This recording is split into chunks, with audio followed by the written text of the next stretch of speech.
Caleb Rourke pressed his hand against the wet heat spreading across his ribs and knew he was dying. The Arizona dust tasted like copper. His stallion was gone. The rustlers were circling back, and town was 8 miles through country that didn't forgive mistakes. He'd survived Apache raids, droughts that cracked the earth open, and winters that froze cattle standing up, but a bullet in the right place didn't care about any of that. Then he saw her, a woman in a dusty traveling coat, walking toward him like she had all the time in the world, carrying a leather medical bag that looked older than both of them combined. If you want to see how a dying rancher and a mysterious stranger survived the most dangerous frontier in America, stay with me until the end. And drop a comment with your city so I can see how far this story travels. The sun wasn't supposed to set this early. Caleb Rourke squinted at the horizon, trying to calculate how much daylight he had left. But the numbers kept sliding away from him like water through a sieve. His ribs screamed every time he breathed. The gunshot graze along his side had stopped bleeding an hour ago, but that didn't mean much. He'd seen men walk for miles with worse wounds and then drop dead the moment they sat down. He was about 3 miles from his ranch. Might as well have been 30. The ambush had come out of nowhere, which was the only way ambushes ever came. He'd been riding fence line along the southern border of his property when the first shot cracked past his ear and took his hat clean off. By the time he'd gotten his rifle up, there were 4 of them spreading out through the scrub oak, and his horse, a big roan gelding named Rust, had already decided this wasn't a fight worth staying for. Caleb had managed to drop one of them before a bullet punched through his side and a rifle stock caught him across the ribs hard enough to knock him off his feet. He'd crawled into a dry wash and stayed there until the sounds of them ransacking his saddlebags faded into the distance. Then he'd started walking. That was 2 hours ago. Now he was sprawled against a boulder that still held the day's heat, trying to decide if getting back on his feet was worth the effort. His ranch was close enough that he could picture every detail. The low-slung adobe house with the crooked porch rail he kept meaning to fix. The barn that needed new shingles before winter. The corral where his 3 remaining horses were probably wondering why he was late with their feed. He could see it all so clearly that for a moment he thought he was already there. Then the pain in his ribs dragged him back. "Get up," he said out loud. His voice sounded wrong, thin and papery, like it belonged to someone else. "Get up, you stubborn bastard!" He got one boot under him, then the other. The world tilted sideways and he had to grab the boulder to keep from going down. Blood roared in his ears. When it cleared, he was still standing, which he decided to count as a victory. That's when he saw her. At first he thought she was a mirage because nothing about her made sense. She was walking toward him along the old cattle trail that ran parallel to the wash, moving at a steady pace that suggested she knew exactly where she was going. She wore a long brown traveling coat that was dusty at the hem and a hat that had seen better days, and she carried a worn leather bag in her left hand. Caleb blinked. She didn't disappear. "Hey!" he called out. His voice cracked halfway through. "Hey!" She stopped. For a long moment she just stood there, studying him from about 20 yards away. Then she adjusted her grip on the bag and walked toward him. As she got closer, Caleb registered details that his fuzzy brain tried to sort into some kind of order. She was younger than he'd first thought, maybe 30, with dark hair pulled back in a practical bun, and a face that was handsome rather than pretty. Her eyes were gray and sharp, taking in his blood-stained shirt and the way he was leaning against the boulder like it was the only thing holding him upright. "You're hurt," she said. It wasn't a question. Rustlers, Caleb managed. 4 of them. Maybe an hour ago. Her expression didn't change. "Are they still in the area?" "Don't know. Don't think so." She set down the bag and moved closer, her eyes tracking over him with the kind of detached focus he'd seen in the town doctor. "Where are you hit?" "Side. Graze, mostly. Ribs are worse. Caught a rifle stock." "Show me." Caleb tried to straighten up and immediately regretted it. The woman, whoever she was, stepped in and steadied him with a hand on his shoulder. Her grip was stronger than he expected. "Easy," she said. "Don't move more than you have to." She unbuttoned his shirt with quick, efficient movements and peeled back the fabric. Caleb looked down and saw a mess of dried blood and fresh seepage that looked worse than it felt. The woman, he really needed to ask her name, bent closer, her fingers probing along his ribs with a gentleness that somehow hurt more than rough handling would have. "Broken?" he asked. Cracked, at least. Could be worse. She straightened up and met his eyes. You lose consciousness at all? No. Dizzy? Nauseous? Some. How far to the nearest doctor? Town's 8 miles northeast. My ranch is closer, about 3 miles that way. He gestured vaguely with his chin. She looked in the direction he'd indicated, then back at him. Something shifted in her expression, a calculation being made, a decision reached. Can you walk? She asked. I walked this far. That's not what I asked. Caleb felt a flicker of irritation cut through the fog in his head. Who are you? Lillian Hart. She said it like it was the least important piece of information in the world. Can you walk 3 miles or not? Probably not. Then we need to get you on a horse. Don't have one. Ran off during the shooting. Lillian was quiet for a moment, looking back the way she'd come. Then she said, I passed a ranch about 2 miles back. If I go now, I can probably convince them to loan me a horse and be back before dark. That's the Morrison place, Caleb said. They're not real generous with strangers. Then it's a good thing I'm persuasive. She picked up her bag. I'm going to leave this with you. Inside there's a flask of water and some bandages. Drink the water slowly and try to keep pressure on that wound. If you start feeling confused or you can't stay awake, that's bad. Understand? I'm not an idiot. I didn't say you were. She set the bag down next to him. I'm saying you've lost blood, and you're hurt worse than you're letting on, and if I come back and find you dead, I'm going to be irritated because it means I walked 4 extra miles for nothing. Despite everything, Caleb felt the corner of his mouth twitch. Yes, ma'am. She gave him one last measuring look, then turned and started walking. Caleb watched her go until she disappeared around a bend in the trail. Then he opened the bag. Inside was exactly what she'd said. A dented tin flask, a roll of clean bandages, and a collection of small glass bottles with handwritten labels he couldn't quite read in the fading light. There was also a folded piece of paper that looked like a letter and a small leather-bound book. He took a long drink from the flask. The water was warm and tasted faintly of metal, but it was the best thing he'd ever put in his mouth. He forced himself to stop after a few swallows and screwed the cap back on. Then he leaned back against the boulder and waited. The sun was almost down when he heard hoofbeats. Caleb had been drifting in and out for the last half hour, fighting to keep his eyes open.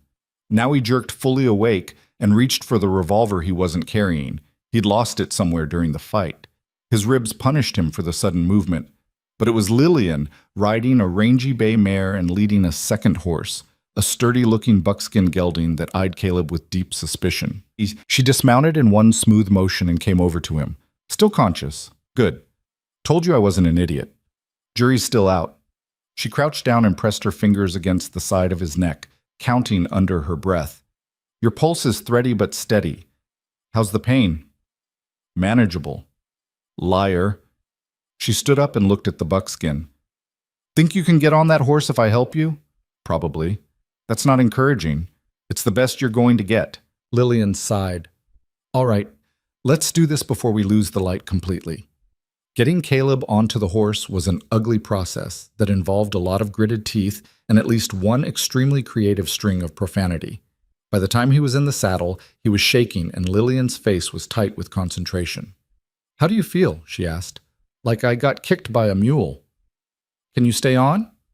Yeah. She didn't look convinced, but she mounted her own horse and took the buckskin's reins.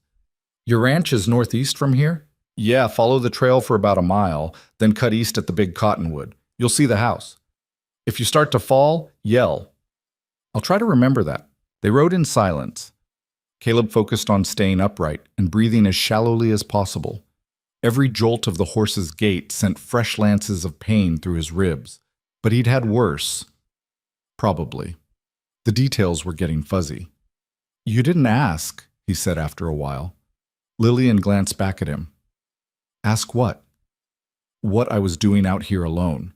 If the story about the rustlers was true. I saw the bullet hole in the blood. That part's not a story. Could have shot myself. Could have, she agreed, but you didn't.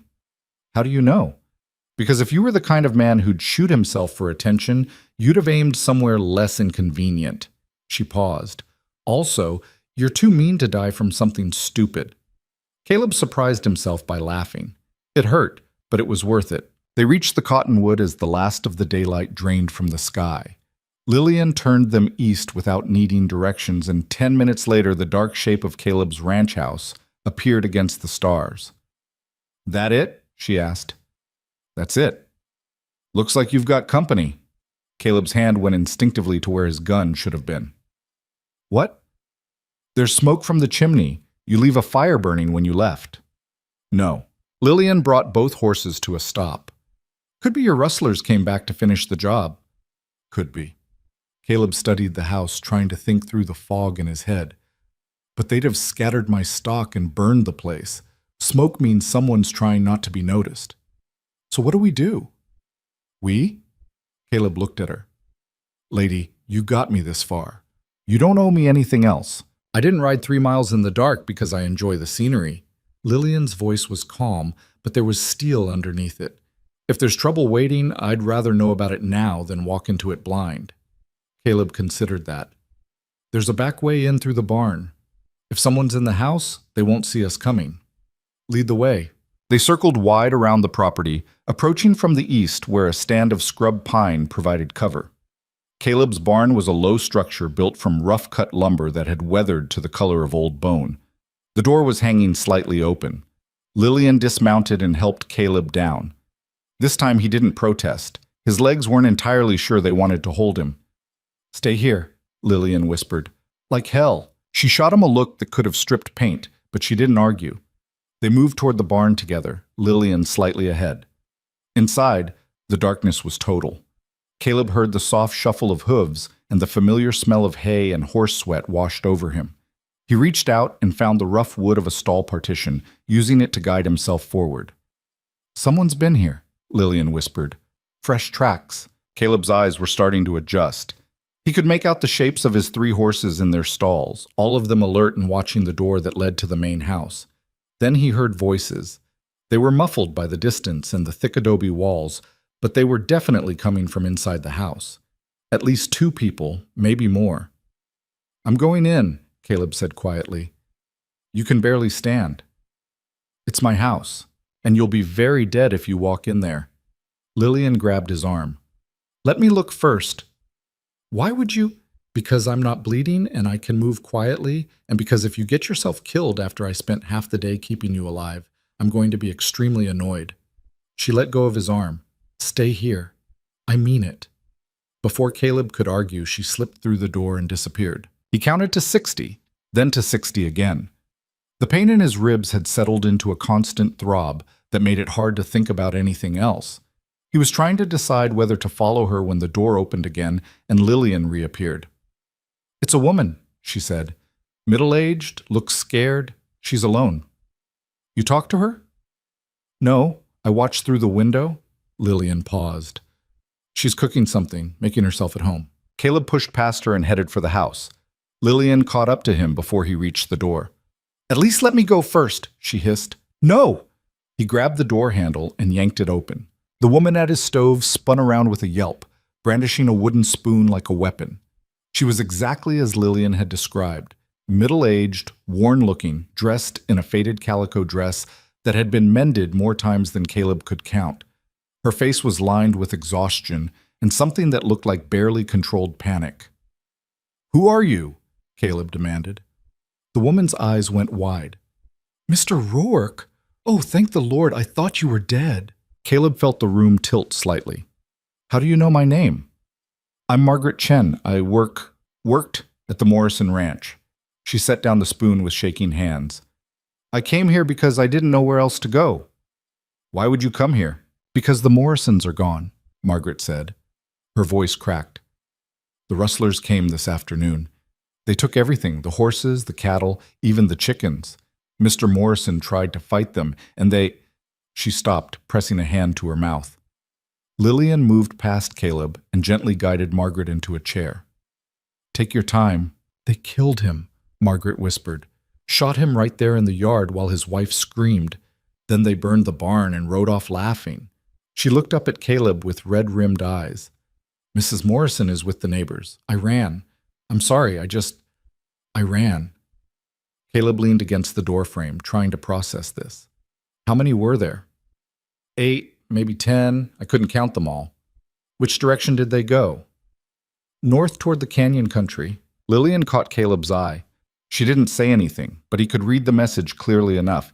You're in no condition to go after them. He knew she was right. That didn't make it easier to swallow. I made stew, Margaret said suddenly. I hope you don't mind. I found some jerky and potatoes in your stores, and I thought... She trailed off, looking embarrassed. I needed something to do with my hands. That's fine, Caleb said. The smell of cooking food was making his stomach twist. You're welcome to stay as long as you need. Margaret's eyes filled with tears. Thank you. Lillian stood up. Mr. Rourke needs medical attention. Is there a bedroom I can use? Through there. Caleb gestured toward the back of the house. But I'm fine. You're not fine. Lillian picked up her bag. And arguing with me is just wasting time we don't have. Mrs. Chen, can you bring some hot water and clean rags? Of course. Margaret was already moving toward the stove. Lillian took Caleb's arm and steered him toward the bedroom. He was too tired to fight her. The room was small and spare. An iron frame bed, a battered dresser, a single chair. Caleb sat down on the edge of the bed and let Lillian peel off his ruined shirt. This is going to hurt, she said. It already hurts. It's going to hurt more.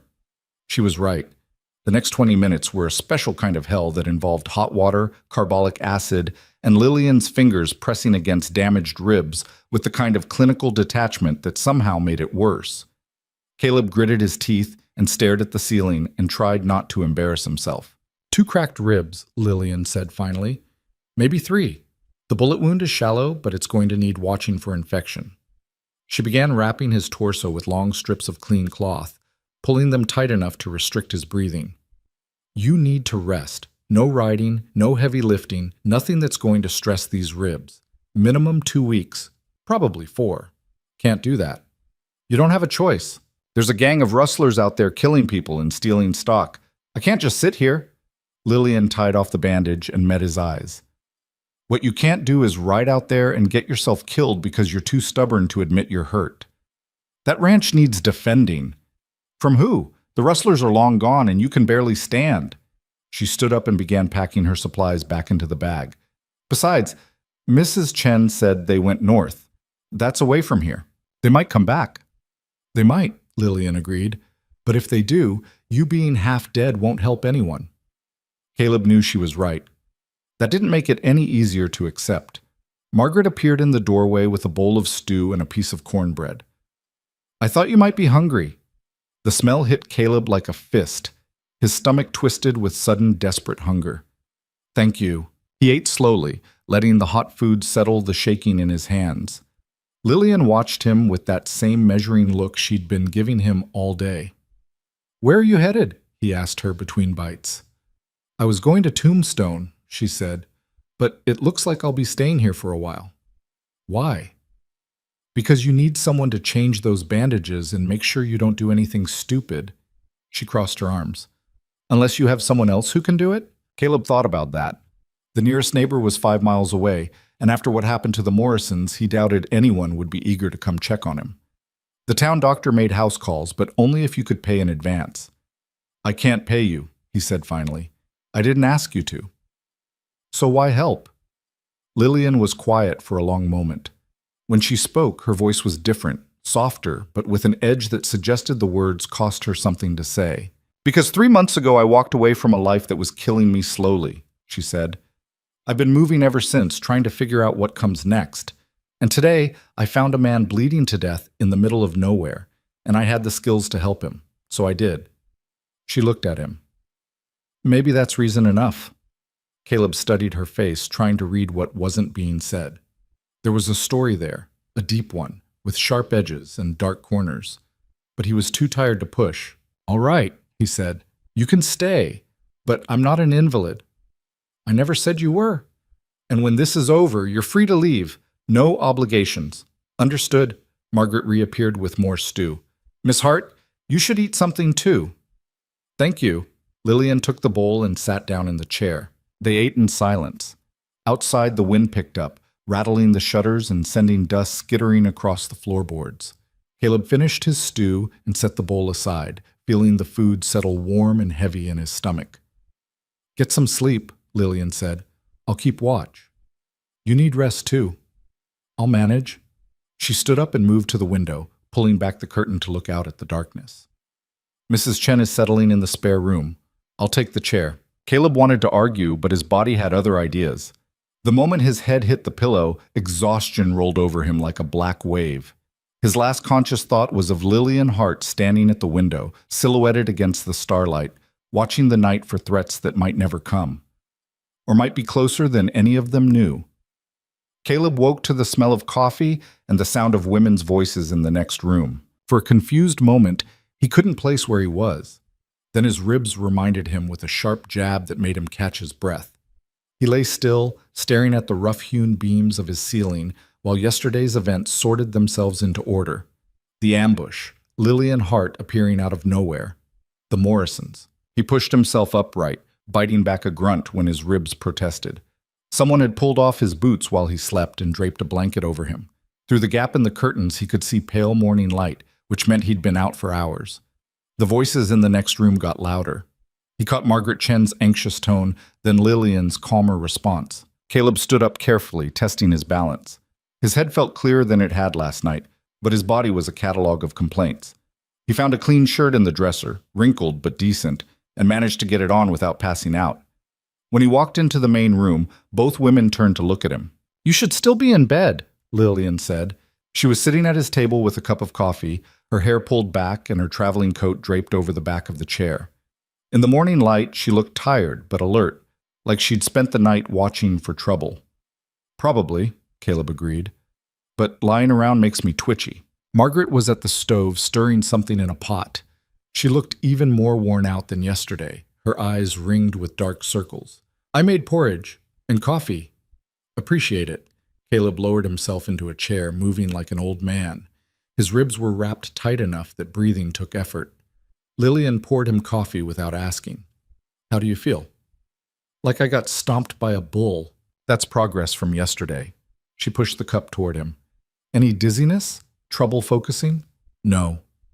"Lie to me again, and I'll rewrap those ribs even tighter." Caleb took a sip of coffee to avoid answering. It was strong enough to strip paint and tasted like heaven. Margaret brought over 2 bowls of porridge and set them on the table. "I need to go check on Mrs. Morrison today, see if there's anything I can do." "You're not going alone," Lillian said. "I can't ask you to." "You're not asking, I'm telling you." Lillian's tone left no room for argument. "Those men could still be in the area." "She's right," Caleb said. "If they hit the Morrison place yesterday, they might circle back looking for stragglers." Margaret's hands twisted together. "Mrs. Morrison shouldn't be alone. Not after what happened." "Where is she now?" Lillian asked. "With the Hendersons, about 6 miles west. They're good people." Margaret sat down, though she didn't touch her food. "I keep thinking about Mr. Morrison. He was trying to protect his stock, that's all. And they just shot him." The room went quiet. Caleb stared into his coffee, remembering the sound of the bullet that had nearly killed him. These weren't ordinary rustlers. Ordinary rustlers took what they could carry and moved on. These men were something else. "How many ranches have they hit?" he asked. "At least 4 that I know of," Margaret said. "The Morrisons were the worst, but the Tanners lost half their herd 2 weeks ago, and someone burned out the line shack on the eastern range." "Sheriff know about this?" "Sheriff's in Tucson dealing with some kind of territorial dispute. Won't be back for another week, maybe 2. Margaret finally picked up her spoon, though she just pushed the porridge around in her bowl. "We're on our own out here." Caleb exchanged a look with Lillian. She raised one eyebrow, a silent question. "I can ride escort," he said. "No, you can't," Lillian replied flatly. "It's 6 miles. You can barely walk across the room without turning gray." She set down her cup. "I'll take Mrs. Chen to the Hendersons. You're staying here." "Like hell I am." "Mr. Roark," Lillian's voice went cold.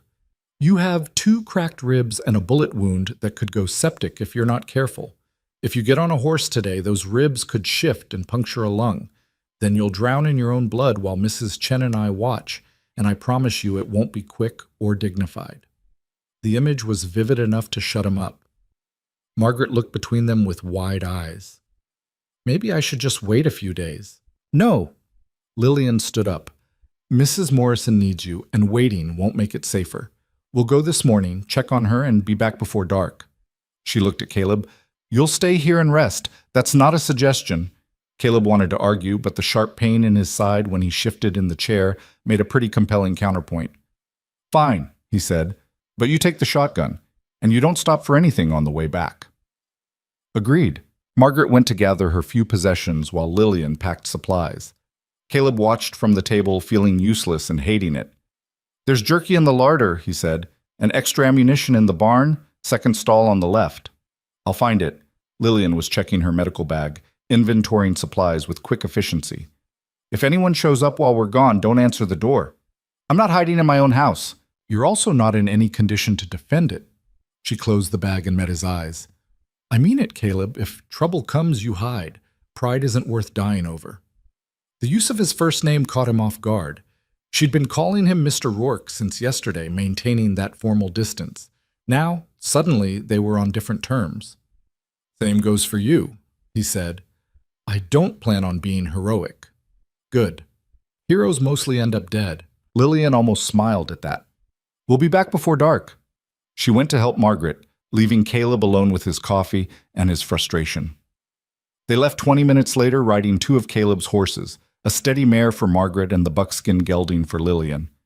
Caleb watched from the porch as they headed west, Lillian sitting straight in the saddle with the shotgun across her lap. Then the house was quiet, except for the wind. Caleb spent the first hour trying to find things to do that didn't involve moving much. He checked the larder, counted ammunition, and made a mental inventory of what needed fixing once he could actually fix things. The list was depressingly long. By the second hour, he was bored enough to consider ignoring Lillian's orders and doing something stupid. His ribs talked him out of it.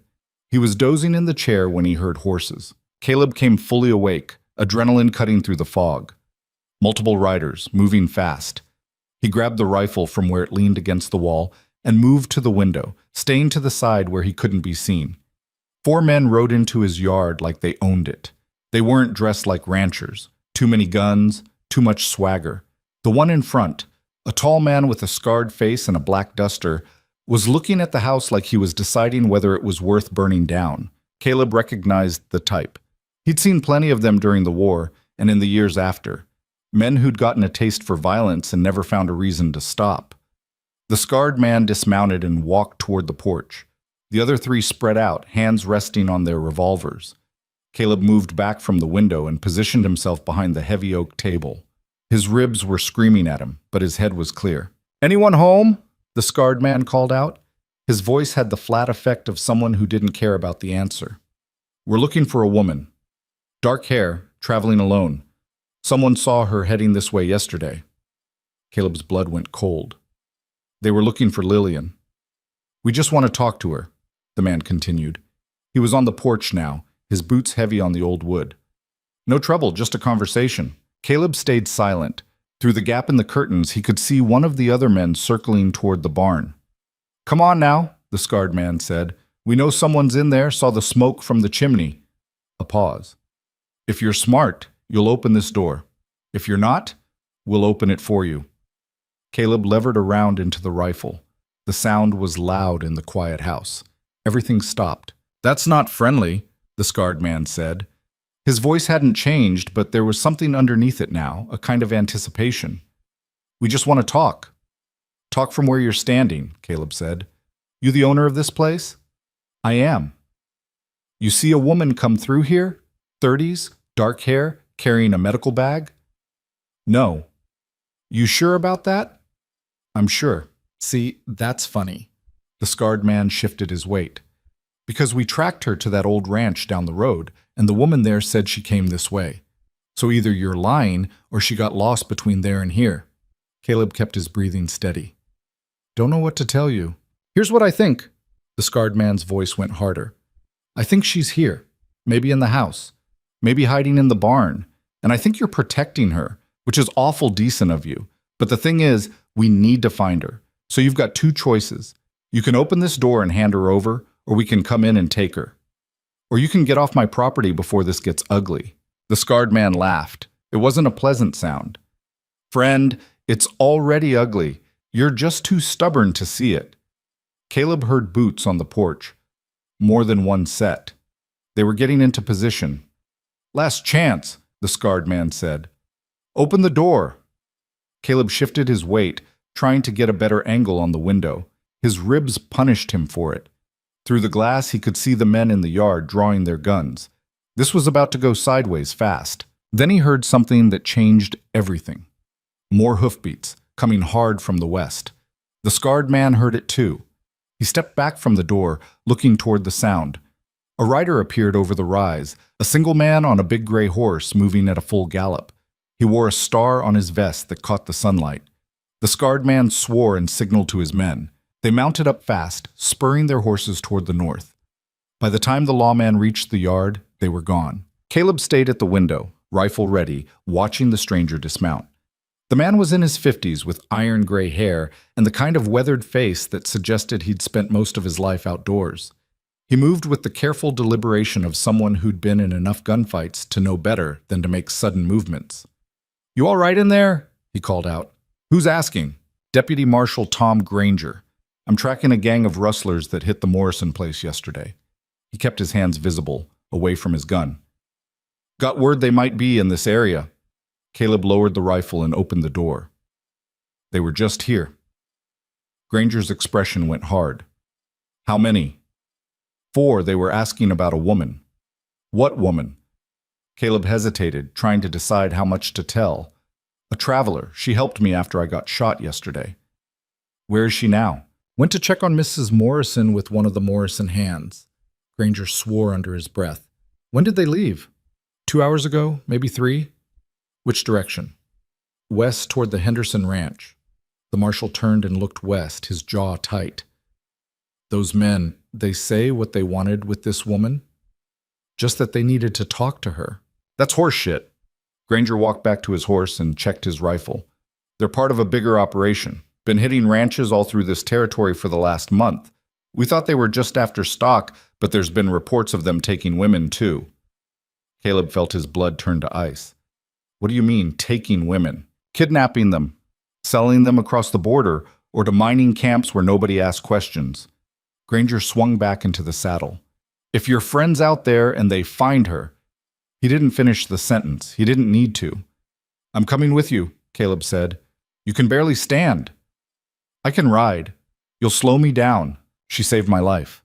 Caleb went back inside and grabbed extra ammunition, ignoring the screaming protest from his ribs. "I'm not letting her get taken because I was too beat up to help." Granger studied him for a long moment. Then he nodded. "Saddle up. Fast." 5 minutes later, they were riding west, pushing the horses harder than was smart. Caleb gritted his teeth against the pain, focusing on keeping his seat. Every jolt of the horse's gait sent fresh fire through his ribs, but he'd had worse. He kept telling himself that. "How much do you know about this woman?" Granger asked as they rode. "Not much. She said her name was Lillian Hart. She's got medical training." "She say where she came from?" "East, I think. She was heading to Tombstone when we crossed paths." "She mention any family? Anyone who might be looking for her?" Caleb thought about that. "No. Why?" "Because women don't usually travel alone through this country unless they're running from something." Granger's tone was matter-of-fact. "And if she's running, that might explain why those men are so determined to find her." The possibility hadn't occurred to Caleb. He'd been so focused on the immediate danger that he hadn't stopped to wonder what Lillian might be running from. "You think she's in trouble?" he asked. "I think everyone out here is in trouble," Granger said. "The question is what kind." They rode in silence after that. The land around them was harsh and unforgiving, all scrub brush and red rock, the kind of country that killed the careless and the unlucky without bothering to distinguish between them. After about an hour, Granger held up a hand. They stopped. "Tracks," he said, pointing to the ground. 2 horses, heading west. Fresh. "That'll be them." Granger dismounted and studied the tracks more carefully. Then he looked north and his expression changed. "We've got more tracks here. 4 riders, moving parallel." "They're following them," Caleb said. "Yeah," Granger remounted. "And they're gaining ground." They pushed the horses faster. Caleb's vision started to blur at the edges, but he ignored it, focusing on the horizon where the Henderson Ranch should be. That's when they heard the gunshot. It was distant but clear, a single crack that echoed off the rocks. Granger spurred his horse into a full gallop. Caleb followed, his ribs screaming in protest. They came over a rise and saw it. 2 women on horses, surrounded by 4 mounted men. One of the women, Lillian, had the shotgun up and aimed, but she was outnumbered and outgunned. The scarred man was talking to her, his hands spread in a gesture of false reason. Granger drew his rifle as they approached. "Federal marshals, stand down!" The scarred man turned, saw them coming, and made his decision fast. He spurred his horse toward Lillian, reaching for her. She pulled the trigger. The shotgun blast caught the man in the shoulder, spinning him out of the saddle. The other 3 scattered, drawing their guns. Caleb yanked his rifle up and fired at the nearest rider. The shot went wide, but it was close enough to make the man think twice. He wheeled his horse around and took off north. Granger was already engaging the other 2, his rifle cracking in steady rhythm. One of the riders went down. The other decided discretion was the better part of valor and followed his partner north. The whole thing was over in less than a minute. Caleb rode up to Lillian, his heart pounding. "You hit?" "No." Her face was pale, but her hands were steady on the shotgun.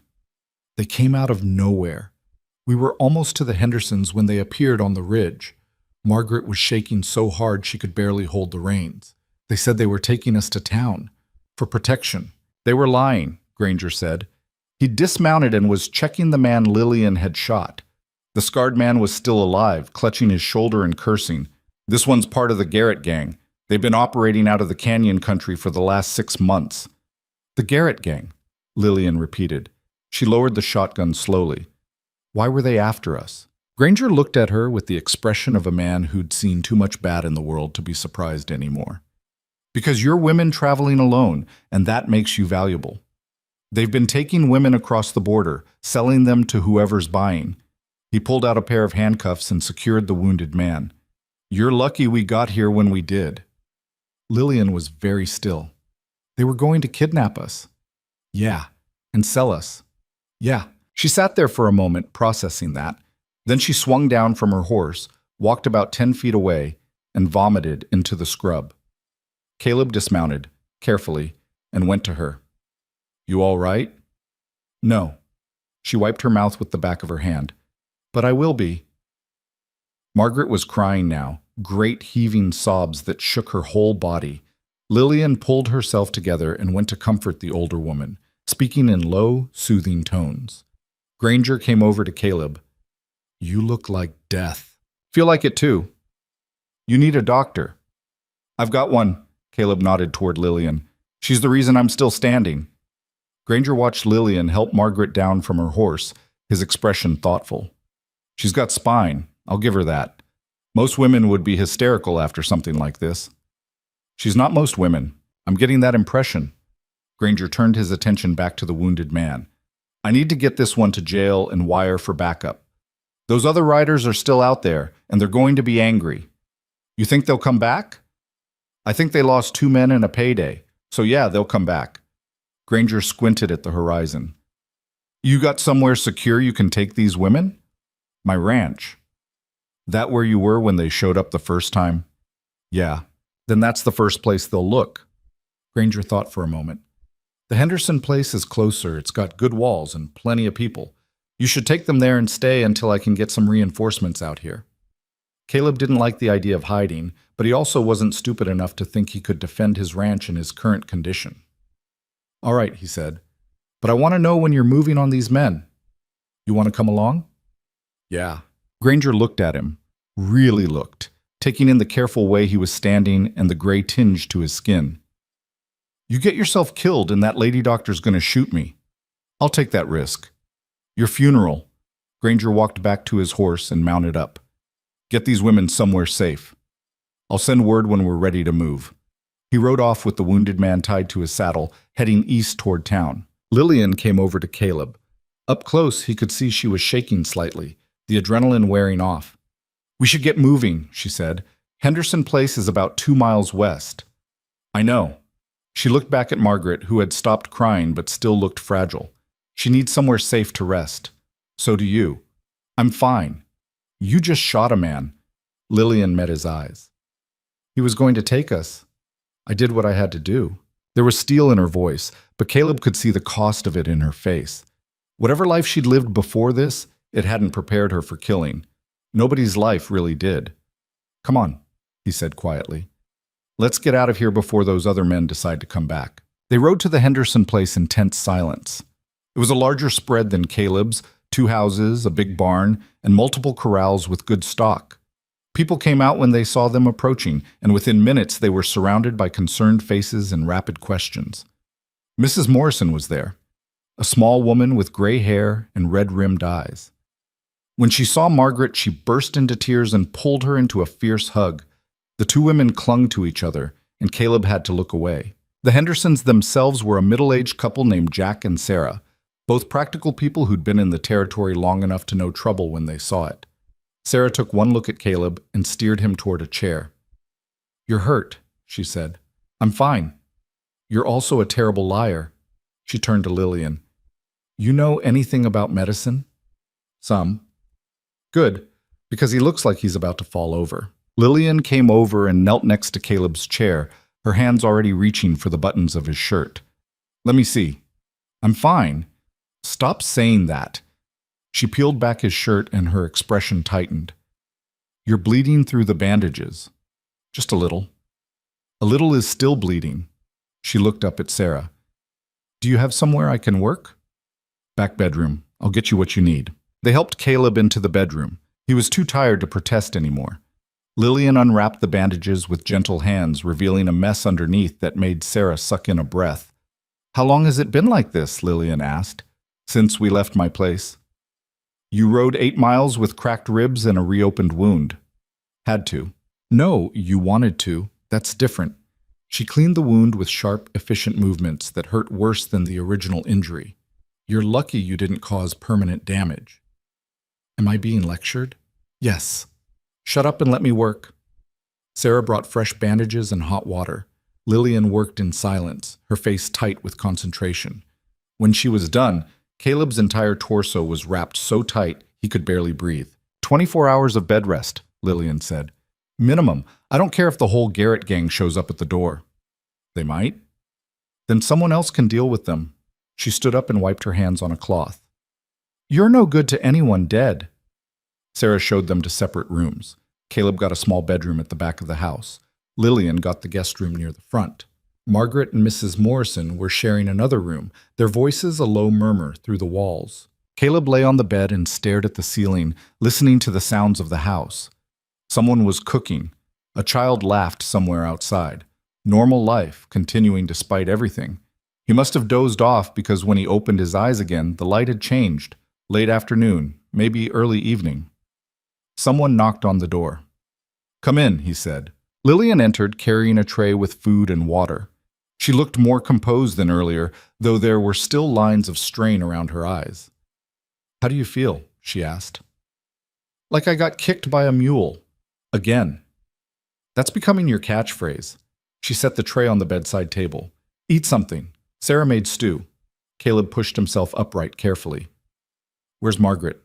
"With Mrs. Morrison. They're both exhausted, but they'll be all right." Lillian sat down in the chair by the window. "The Hendersons are good people. They've agreed to let us all stay until the marshal gets this situation under control." "That could be days." "I know." They were quiet for a moment. Outside, the sun was starting to set, painting the sky in shades of orange and red. "You want to talk about what happened?" Caleb asked. "Not particularly." "Sometimes it helps." Lillian looked at him. "And sometimes it doesn't." "Fair enough."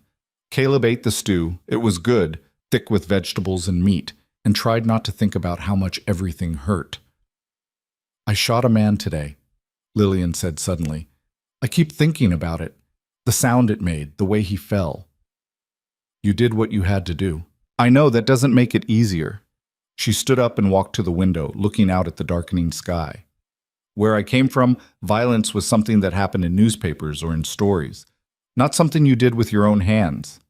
"Where did you come from?" She was quiet for so long he thought she wasn't going to answer. Then she said, "Boston. My father was a surgeon. He taught me everything he knew, thinking I'd marry another doctor and help run his practice." A bitter laugh. "Instead, I refused the marriage he'd arranged. packed my bags, and got on a train heading west. Been running ever since. Who were you supposed to marry? A colleague of my father's. Older man, very respectable, very controlling. Her voice went flat. He had specific ideas about what a wife should be. Quiet, obedient, decorative. I lasted 3 weeks before I realized I'd rather die than spend my life like that. So you left. So I left. She turned to face him. And now there are men trying to kidnap me, and I've shot someone, and I'm hiding in a stranger's house in the middle of nowhere. She shook her head. My father would say I deserve this for being so reckless. Your father sounds like an ass. That surprised a laugh out of her. He is, but he's also right. I didn't think this through. I just ran. Sometimes running is the smartest thing you can do.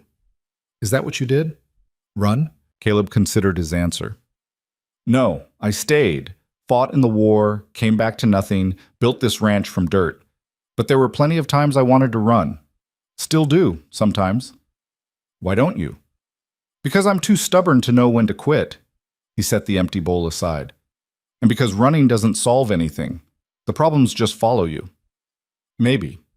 Lillian came back and sat down. Or maybe sometimes you need to run far enough that the problems can't find you. Those men found you pretty fast. They weren't looking for me specifically, I was just convenient.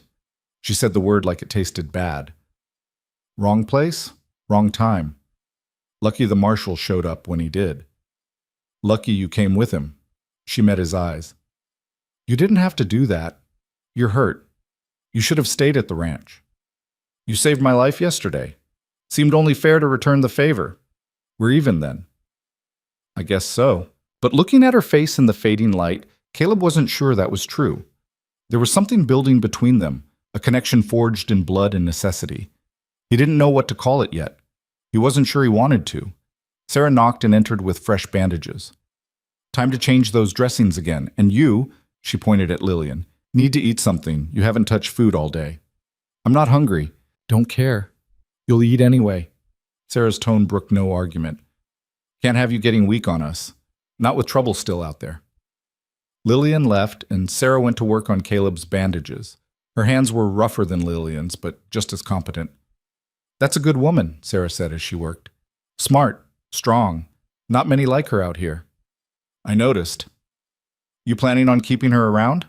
Caleb blinked. That's not my decision. Maybe it should be. Sarah tied off the last bandage. Women like that don't come along often. Be ashamed to let her slip away. She's got her own plans. Plans change. Sarah stood up and gathered the old bandages, especially when you've got a reason to stay. After she left, Caleb lay back and thought about that.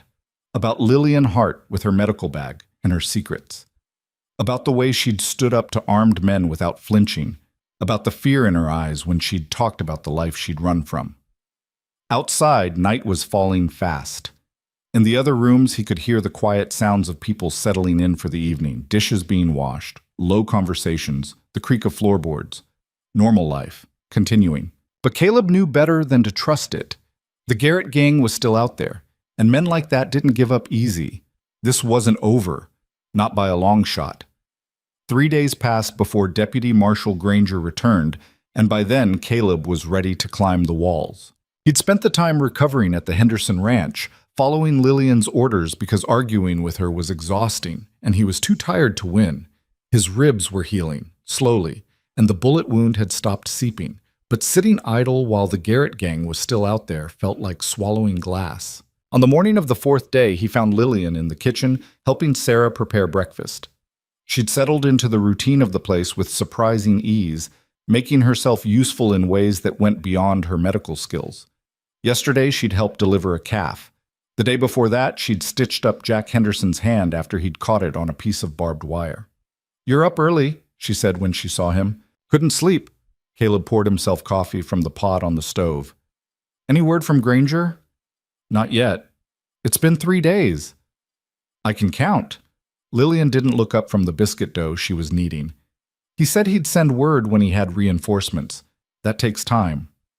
Those men could be anywhere by now. Then there's nothing we can do about it. She shaped the dough into rounds with practiced efficiency. You worrying yourself sick won't change that. Sarah glanced between them with barely concealed amusement. You two argue like an old married couple. We're not married, Lillian said quickly. I noticed. Sarah's smile widened. I also notice you spend most of your time making sure he doesn't do anything stupid. Someone has to. Caleb took his coffee to the table and sat down, ignoring the dull ache in his ribs. Through the window, he could see Jack and his two sons working in the corral, breaking in a young horse. Normal work. Normal life. He hated feeling useless. Margaret came in from the back room, looking better than she had in days. Mrs. Morrison was still a wreck, spending most of her time in bed, barely eating, but Margaret had thrown herself into work the way some people threw themselves into whiskey. Staying busy kept the demons at bay. Morning, she said. Any news? Not yet, Lillian replied. Mrs. Morrison had nightmares again last night, kept calling for her husband. Margaret's voice was tight. I gave her some of the sleeping draft you made, but I don't know how much longer we can keep doing this. She needs time, Lillian said gently. Grief doesn't follow a schedule. I know. I just wish there was more I could do. You're doing plenty. Sarah handed Margaret a cup of coffee. You being here is what's keeping her together. The sound of hoofbeats made everyone stop. Caleb was on his feet instantly, ignoring the protest from his ribs. Through the window, he saw 3 riders approaching, Granger and 2 men he didn't recognize. Stay inside, Caleb said to the women. Not a chance, Lillian replied. He didn't have time to argue. He walked out onto the porch, one hand resting on the revolver Jack had loaned him. His own guns were back at his ranch, assuming the Garrett gang hadn't ransacked the place. Granger dismounted and nodded a greeting. Rourke, you look better. I'll live. Caleb studied the 2 men with Granger. Both wore badges and had the hard-eyed look of lawmen who'd seen too much. You get your reinforcements? Some. This is Deputy Carr and Deputy Wilson. They rode up from Tucson when they heard about the situation. Granger's expression was grim. We've got a problem. What kind of problem? The kind where 3 more ranches got hit in the last 2 days. The gang's getting bolder. Granger pulled a folded paper from his coat. We found this nailed to a tree near the Morrison place. Caleb unfolded it and read. The message was short and brutal. We want what's ours. Hand over the women, or next time we burn everything. They think we're holding something that belongs to them, Granger said. Specifically, they think we're hiding women they consider their property. Lillian had come out onto the porch. She read the note over Caleb's shoulder, and her face went pale. They mean me, she said quietly. And Mrs. Chen, Granger confirmed. Maybe even Mrs. Morrison, though I doubt they care much about her age. They're angry and they're making it our problem. So what do we do? Jack Henderson had joined them, his sons flanking him. We're not handing anyone over. Didn't say we were. Granger's jaw was set, but we need to deal with this before they make good on that threat. These men don't bluff. How many are we talking about? Caleb asked. Best guess? 8 to 10. The core of the gang is the 3 brothers, Garrett, obviously, plus whoever they've picked up along the way. Granger looked at Deputy Carr. Tell them what you found. Carr was a lean man with a scar running down his left cheek. We tracked them to an old line shack in the canyon country, about 15 miles northeast. They're holed up there, but they've got lookouts posted. Can't get close without them seeing us coming. So we need to draw them out, Caleb said. That's the idea. Granger's eyes were hard. We set a trap, make them think they're getting what they want, then close the net. Using what as bait? Lillian asked, though her tone suggested she already knew the answer. A wagon heading to Tucson. 2 women visible, armed escort that looks like regular ranch hands. Granger looked at her directly. They see an opportunity, they'll take it, and when they do, we'll be ready. No, Caleb said flatly. It's the only way. I said no. You're not using her as bait. It's not your decision to make, Lillian said quietly. Caleb turned to her. You don't know what you're saying. I know exactly what I'm saying. Her voice was calm, but there was steel underneath. These men are terrorizing this entire valley because of me, because I happened to be in the wrong place at the wrong time, and now they think I'm something they can own. She met Granger's eyes. What do you need me to do? You get in a wagon with Mrs. Chen and you ride toward Tucson. We'll have armed men hidden in the back, plus riders positioned along the route. When the gang makes their move, we surround them.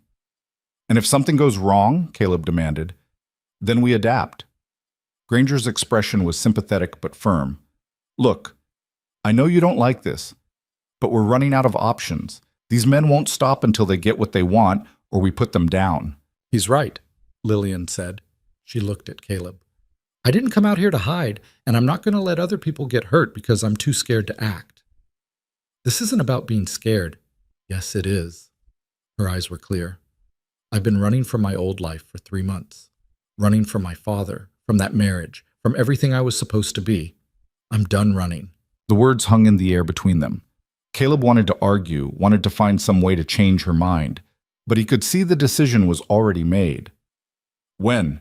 He asked Granger. Tomorrow morning. Gives us time to get into position.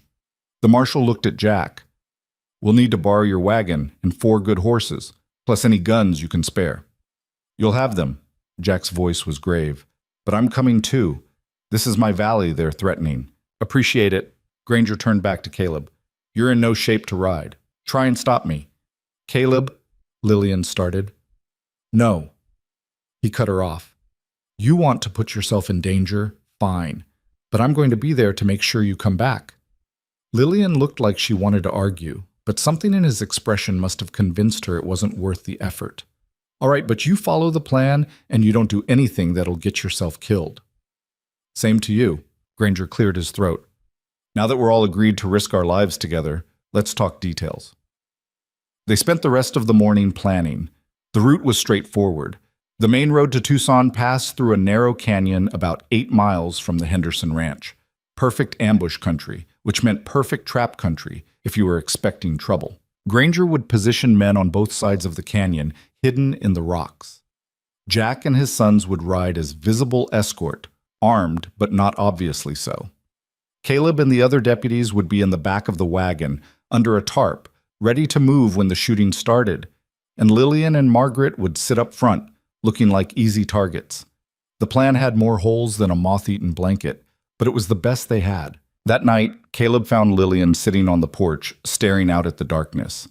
The temperature had dropped, and she'd wrapped herself in a shawl, but she didn't look cold, just thoughtful. Mind if I sit? He asked. It's not my porch. He sat down anyway, lowering himself carefully. His ribs were better, but they still complained about sudden movements. They were quiet for a while, listening to the night sounds. Crickets, distant coyotes, the wind moving through the scrub. You don't have to do this, Caleb said finally. We've already had this conversation. We're having it again. He looked at her profile in the starlight. Those men are killers. If something goes wrong, then something goes wrong. She turned to face him. Do you know what my life was like in Boston? I spent every day in a cage made of expectations. What I should wear, what I should say, who I should marry. I was suffocating. Her voice was fierce. Out here, I can breathe. Even with the danger, even with everything that's happened, I can breathe. I'm not giving that up. Even if it kills you?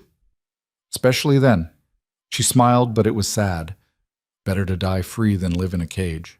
Caleb didn't have an answer for that. He understood the sentiment better than she probably knew. He'd felt the same way after the war, when everyone expected him to go back to farming and pretend the last 4 years hadn't happened. Your father, he said, the one who arranged that marriage. You ever think about going back? Never. The word was absolute. Even if I could, I wouldn't. He made his choice when he tried to sell me like livestock. I made mine when I left. He might be worried about you. He might be relieved. She pulled the shawl tighter. I was never the daughter he wanted. Too stubborn, too curious, too willing to argue. The only thing I was good for was marrying well and producing grandchildren. Her laugh was bitter. Turns out I'm not even good for that. You're good for a lot of things, Caleb said. You kept me alive when I should have died. You delivered that calf yesterday like you'd been doing it your whole life. You shot a man who was trying to hurt you, and you didn't fall apart. He paused. You're one of the strongest people I've ever met. Lillian was very still. When she spoke, her voice was quieter. That's the nicest thing anyone said to me in a long time. It's also true. She looked at him then, really looked, and something shifted in the air between them. Caleb felt it like a change in pressure before a storm. Why are you doing this? She asked. Really? It's not just about returning a favor. No. he admitted. It's not. Then what? He thought about how to answer that. The truth was complicated and messy, and he wasn't even sure he understood it himself. But sitting here in the dark with this woman who'd appeared in his life 3 days ago and turned everything sideways, he figured he owed her honesty. Because when I look at you, I see someone who refused to settle, he said. Someone who chose the hard road because the easy one would have destroyed them. And I respect the hell out of that. He met her eyes. Also, I like you, which is inconvenient, but there it is. Lillian's expression was unreadable. Inconvenient. Yeah. You're planning to leave. I'm stuck here, and we're probably both going to die tomorrow fighting a gang of murderers. So the timing's not great. That surprised a laugh out of her. No, I suppose it's not. But if we survive, Caleb continued, maybe we could figure out if inconvenient is worth pursuing. Maybe. She was quiet for a moment. I never planned to stay anywhere. I was just going to keep moving until I found somewhere that felt right. And nothing feels right yet. She looked out at the darkness. But this place is starting to feel less wrong. It wasn't a declaration of intent, but it was something. Caleb decided to take it as a good sign. They sat there until the cold drove them inside. Sarah had already banked the fire and gone to bed. The house was quiet except for the soft sounds of people sleeping. Get some rest, Lillian said. Tomorrow's going to be hard.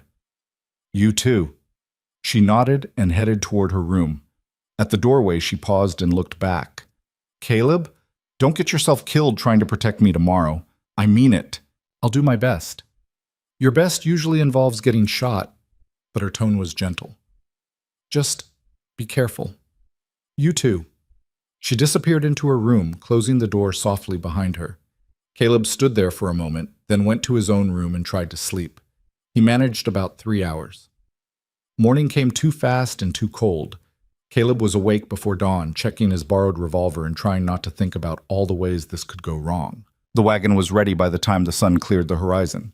Jack had loaded it with supplies to make it look legitimate, barrels and crates that provided cover for the 3 armed men hidden under the tarp.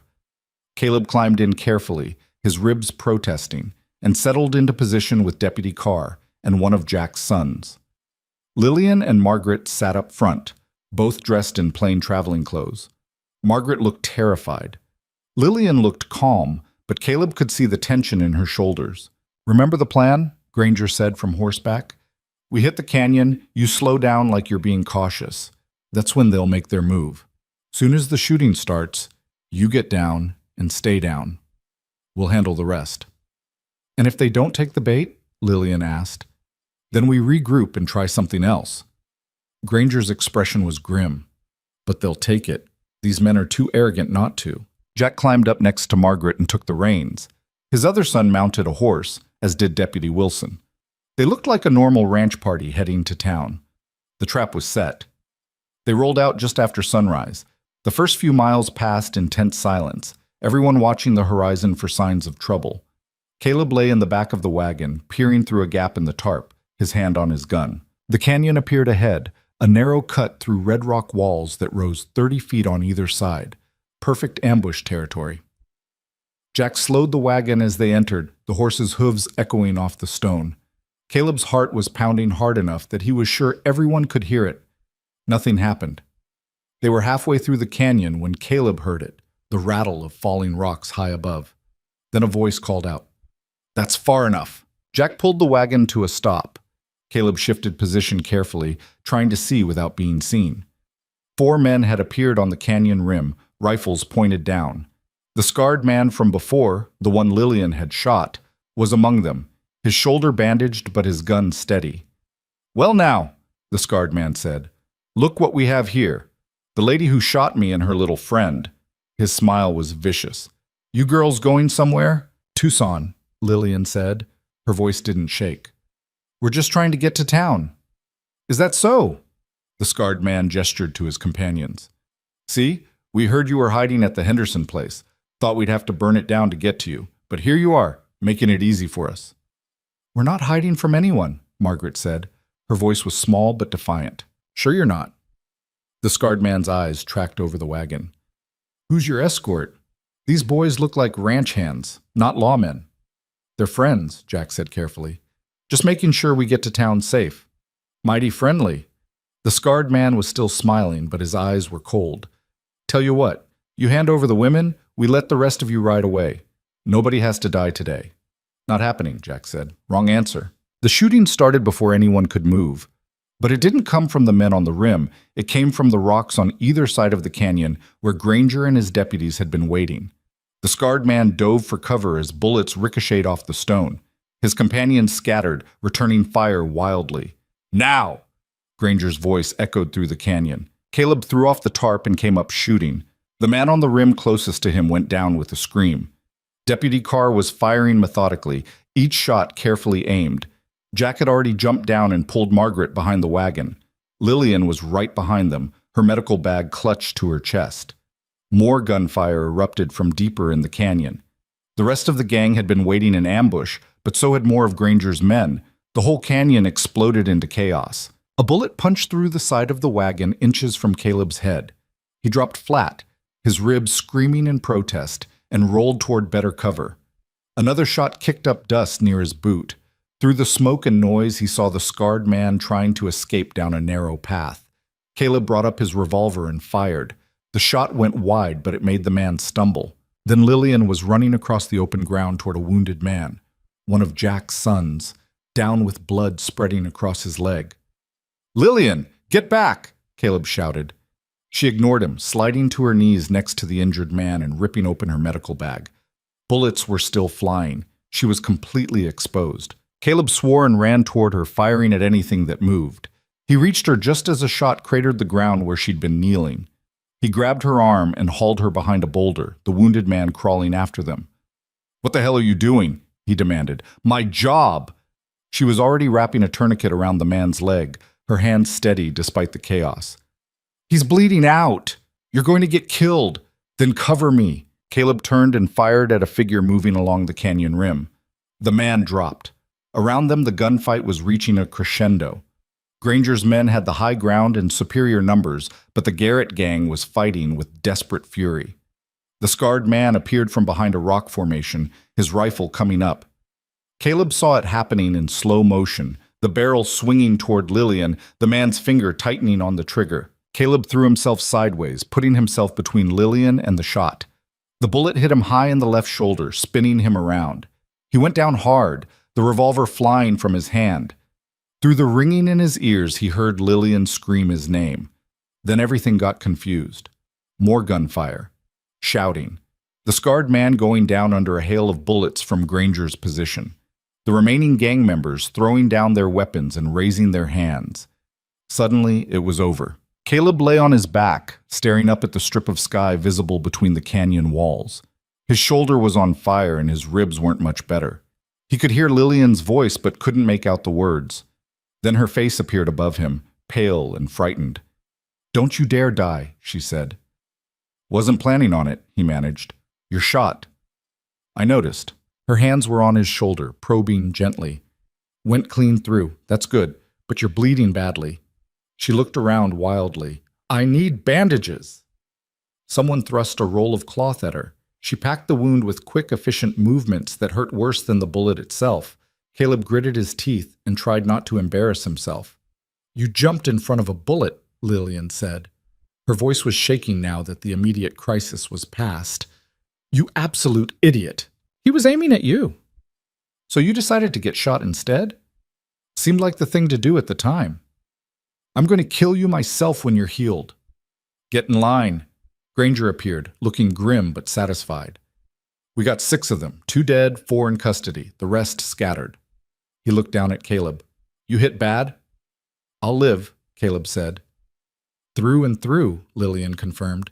"He'll need stitching, but the bone's intact." "Good." Granger surveyed the canyon. This could have gone worse. Jack's son, the one Lillian had been treating, was being helped to his feet by his father. The kid was pale, but alive. 2 of Granger's deputies were wounded, but mobile, and scattered across the canyon floor were the bodies of the men who'd been terrorizing the valley for months. It was over. They got Caleb into the wagon with more care than efficiency. Every jolt sent fresh pain through his shoulder and ribs, but he kept his teeth clenched and tried not to complain. Lillian sat next to him, her hand resting on his good shoulder. Her fingers were trembling slightly. "You saved my life," she said quietly. "We're even now." "That's not how it works." "Sure it is. You saved me, I saved you. Clean slate." She was quiet for a moment.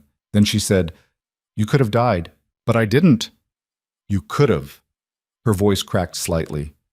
"And it would have been my fault." Caleb reached up with his good hand and covered hers. "It would have been the choice I made. Not your fault." She looked at him with eyes that were too bright. "I don't want to lose you." "You're not getting rid of me that easy." The wagon jolted over a rock and Caleb saw stars. Lillian's grip tightened on his shoulder. "Hang on," she said. "We'll be back at the ranch soon. I'll fix you up properly." "Looking forward to it." She almost smiled at that. Liar. The trip back to the Henderson place took forever. By the time they arrived, Caleb was half delirious with pain, and Sarah had to help Lillian get him inside. They laid him out on the same bed he'd been using, and Lillian went to work with the focused intensity he'd come to recognize. She cleaned the wound, stitched it closed, and wrapped his shoulder tight enough to restrict movement. 24 hours of bed rest, she said when she was finished. "And this time, I mean it." "Yes, ma'am." "I'm serious, Caleb. You've got cracked ribs and now a bullet wound. Your body needs time to heal." "I'll behave." She didn't look convinced, but she was too tired to argue. She slumped in the chair next to the bed, her hair coming loose from its pins and her dress stained with his blood. "You should rest too," he said, in a minute. But she was asleep before the minute was up, her head tilted at an uncomfortable angle and her hand still clutching the edge of his blanket. Caleb watched her sleep and thought about everything that had happened in the last 4 days. A week ago, he'd been a rancher with a quiet life and no complications. Now he was shot twice. His ranch might be burned to the ground, and he was falling for a woman who'd probably leave as soon as the roads were safe. Life was funny that way. He closed his eyes and let the exhaustion take him under. When he woke again, it was dark outside and someone had covered Lillian with a blanket. She was still in the chair, still sleeping. And despite everything, the pain, the uncertainty, the mess waiting for them tomorrow, Caleb felt something he hadn't felt in a long time. Hope. The hope lasted about 3 days. That's how long it took for reality to reassert itself in the form of Deputy Marshal Granger standing in the Hendersons' kitchen with news that made everyone go quiet. "The roads are washed out," he said. "Flash flood came through the canyon last night, took out the bridge and half the trail to Tucson." Lillian looked up from the pot of stew she'd been stirring. "How long until it's passable?" 2 weeks, maybe 3. Depends on when the ground dries out enough to rebuild." Granger accepted the coffee Sarah offered him. "Which means you're stuck here for the duration." "Here specifically?" Lillian asked. "Or just in the valley?" "Valley's fine, but nobody's getting to Tucson or anywhere else east of here until we get that bridge rebuilt." He looked at Caleb, who was sitting at the table with his arm in a sling. "Your ranch is still standing, by the way. I rode past it yesterday. Looks like the gang never made it that far." "Small mercies," Caleb muttered. His shoulder was healing, but it itched like hell and the enforced inactivity was making him mean. "You planning to go back?" Granger asked. "Soon as I can ride without falling off." Lillian made a noise that suggested she had opinions about that timeline, but she didn't voice them. She'd learned that arguing with Caleb when his mind was made up was like arguing with a fence post, technically possible, but ultimately pointless. "What about Mrs. Morrison?" Margaret asked. She'd been helping Sarah with the laundry, but had come in when she heard Granger's voice. "She can't stay here forever. Actually talked to her about that this morning," Granger said. "She's got family in California. Soon as the road's clear, she's heading west to live with her sister." He paused. "She wanted me to thank you, Mrs. Chen, for everything you did. Said you saved her life." Margaret's eyes filled with tears. "I didn't do anything. You stayed with her when she had nothing and nobody. That's not nothing." Granger's voice was gentle. "She also said if you ever need anything, you write to her. She means it." Margaret nodded, not trusting herself to speak.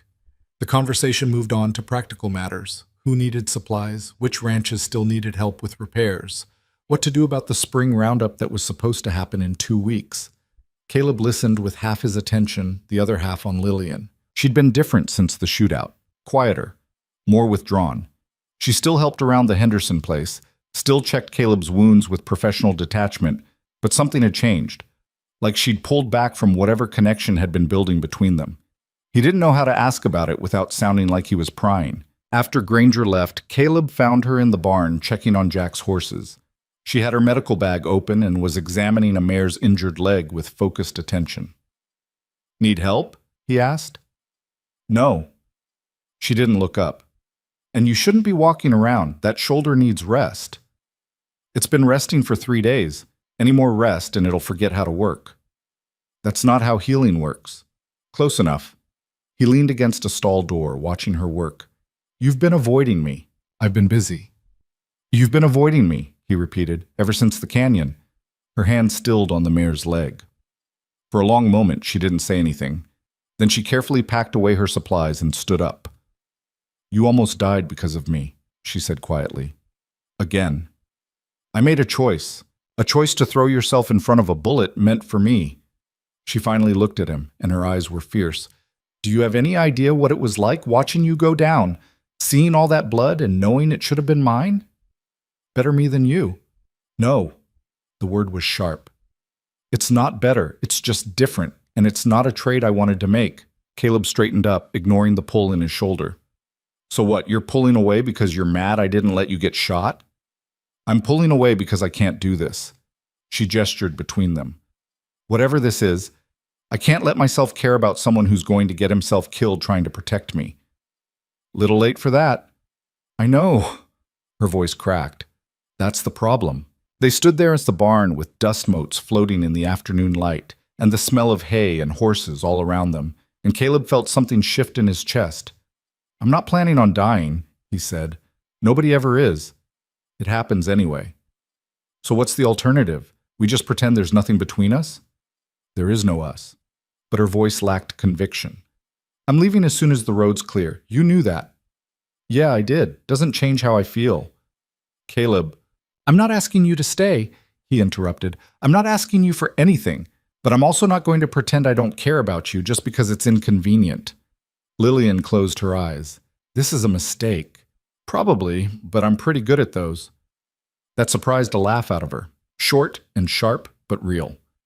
When she opened her eyes again, some of the distance in them had softened. "You're impossible," she said. "I've been told. And stubborn. That too. And you're going to break my heart when you get yourself killed doing something heroic and stupid." "I'll try to avoid that."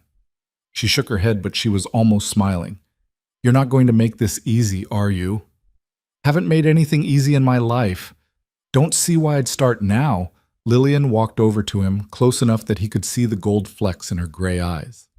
"If we do this, if we even try, you have to promise me something." "What?"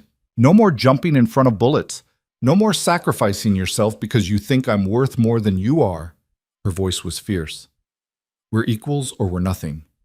Caleb thought about that, about what she was asking and what it meant. "I can't promise I won't try to protect you." "I'm not asking you not to protect me. I'm asking you not to die for me. There's a difference." "All right," he said. "I can promise that." "Good." She reached up and touched his face, her fingers gentle against his jaw. "Because I'm starting to think this godforsaken frontier might be worth staying in after all." Before he could respond, she kissed him. It was brief and chaste and completely changed everything. When she pulled back, her cheeks were flushed and her eyes were bright. "We should get back to the house. Sarah will wonder where we are." "Let her wonder." "Caleb." "Fine." He stepped back, giving her space. "But we're talking about this later." "I know." They walked back to the house in silence, but it was a different kind of silence than before. Easier. Like something had been settled, even if the details were still fuzzy. Sarah took one look at them when they entered the kitchen and smiled knowingly, but she had the grace not to comment. That night after dinner, Caleb sat on the porch with Jack and his sons, discussing the work that needed doing once he could get back to his ranch. The list was long and getting longer the more he thought about it. "You're going to need help," Jack said, "especially with that shoulder still healing." "I'll manage." "You'll kill yourself trying." Jack tamped tobacco into his pipe. "What you need is a partner, someone to share the load." "I work alone." "You worked alone," Jack corrected, past tense. "Way I see it, you've got a choice. You can keep being stubborn and run yourself into the ground, Or you can accept that maybe having someone around wouldn't be the worst thing. Caleb knew what Jack was really saying. Everyone at the Henderson place knew about him and Lillian by now. Hard to keep secrets when you were all living on top of each other. She's leaving when the road's clear, he said. Maybe. Or maybe she's looking for a reason to stay. Jack lit his pipe and puffed thoughtfully. Woman like that doesn't come along often. Be ashamed to let her go without at least asking. Asking what? If she wants something more than just passing through. I can't give her what she's used to. I've got a half-broken ranch and debts I'm still paying off from last year. She came from money, from a life I can't even imagine. And she left all that behind, Jack pointed out, which suggests maybe she doesn't want what she's used to. Maybe she wants something different. Before Caleb could respond, Margaret came out onto the porch.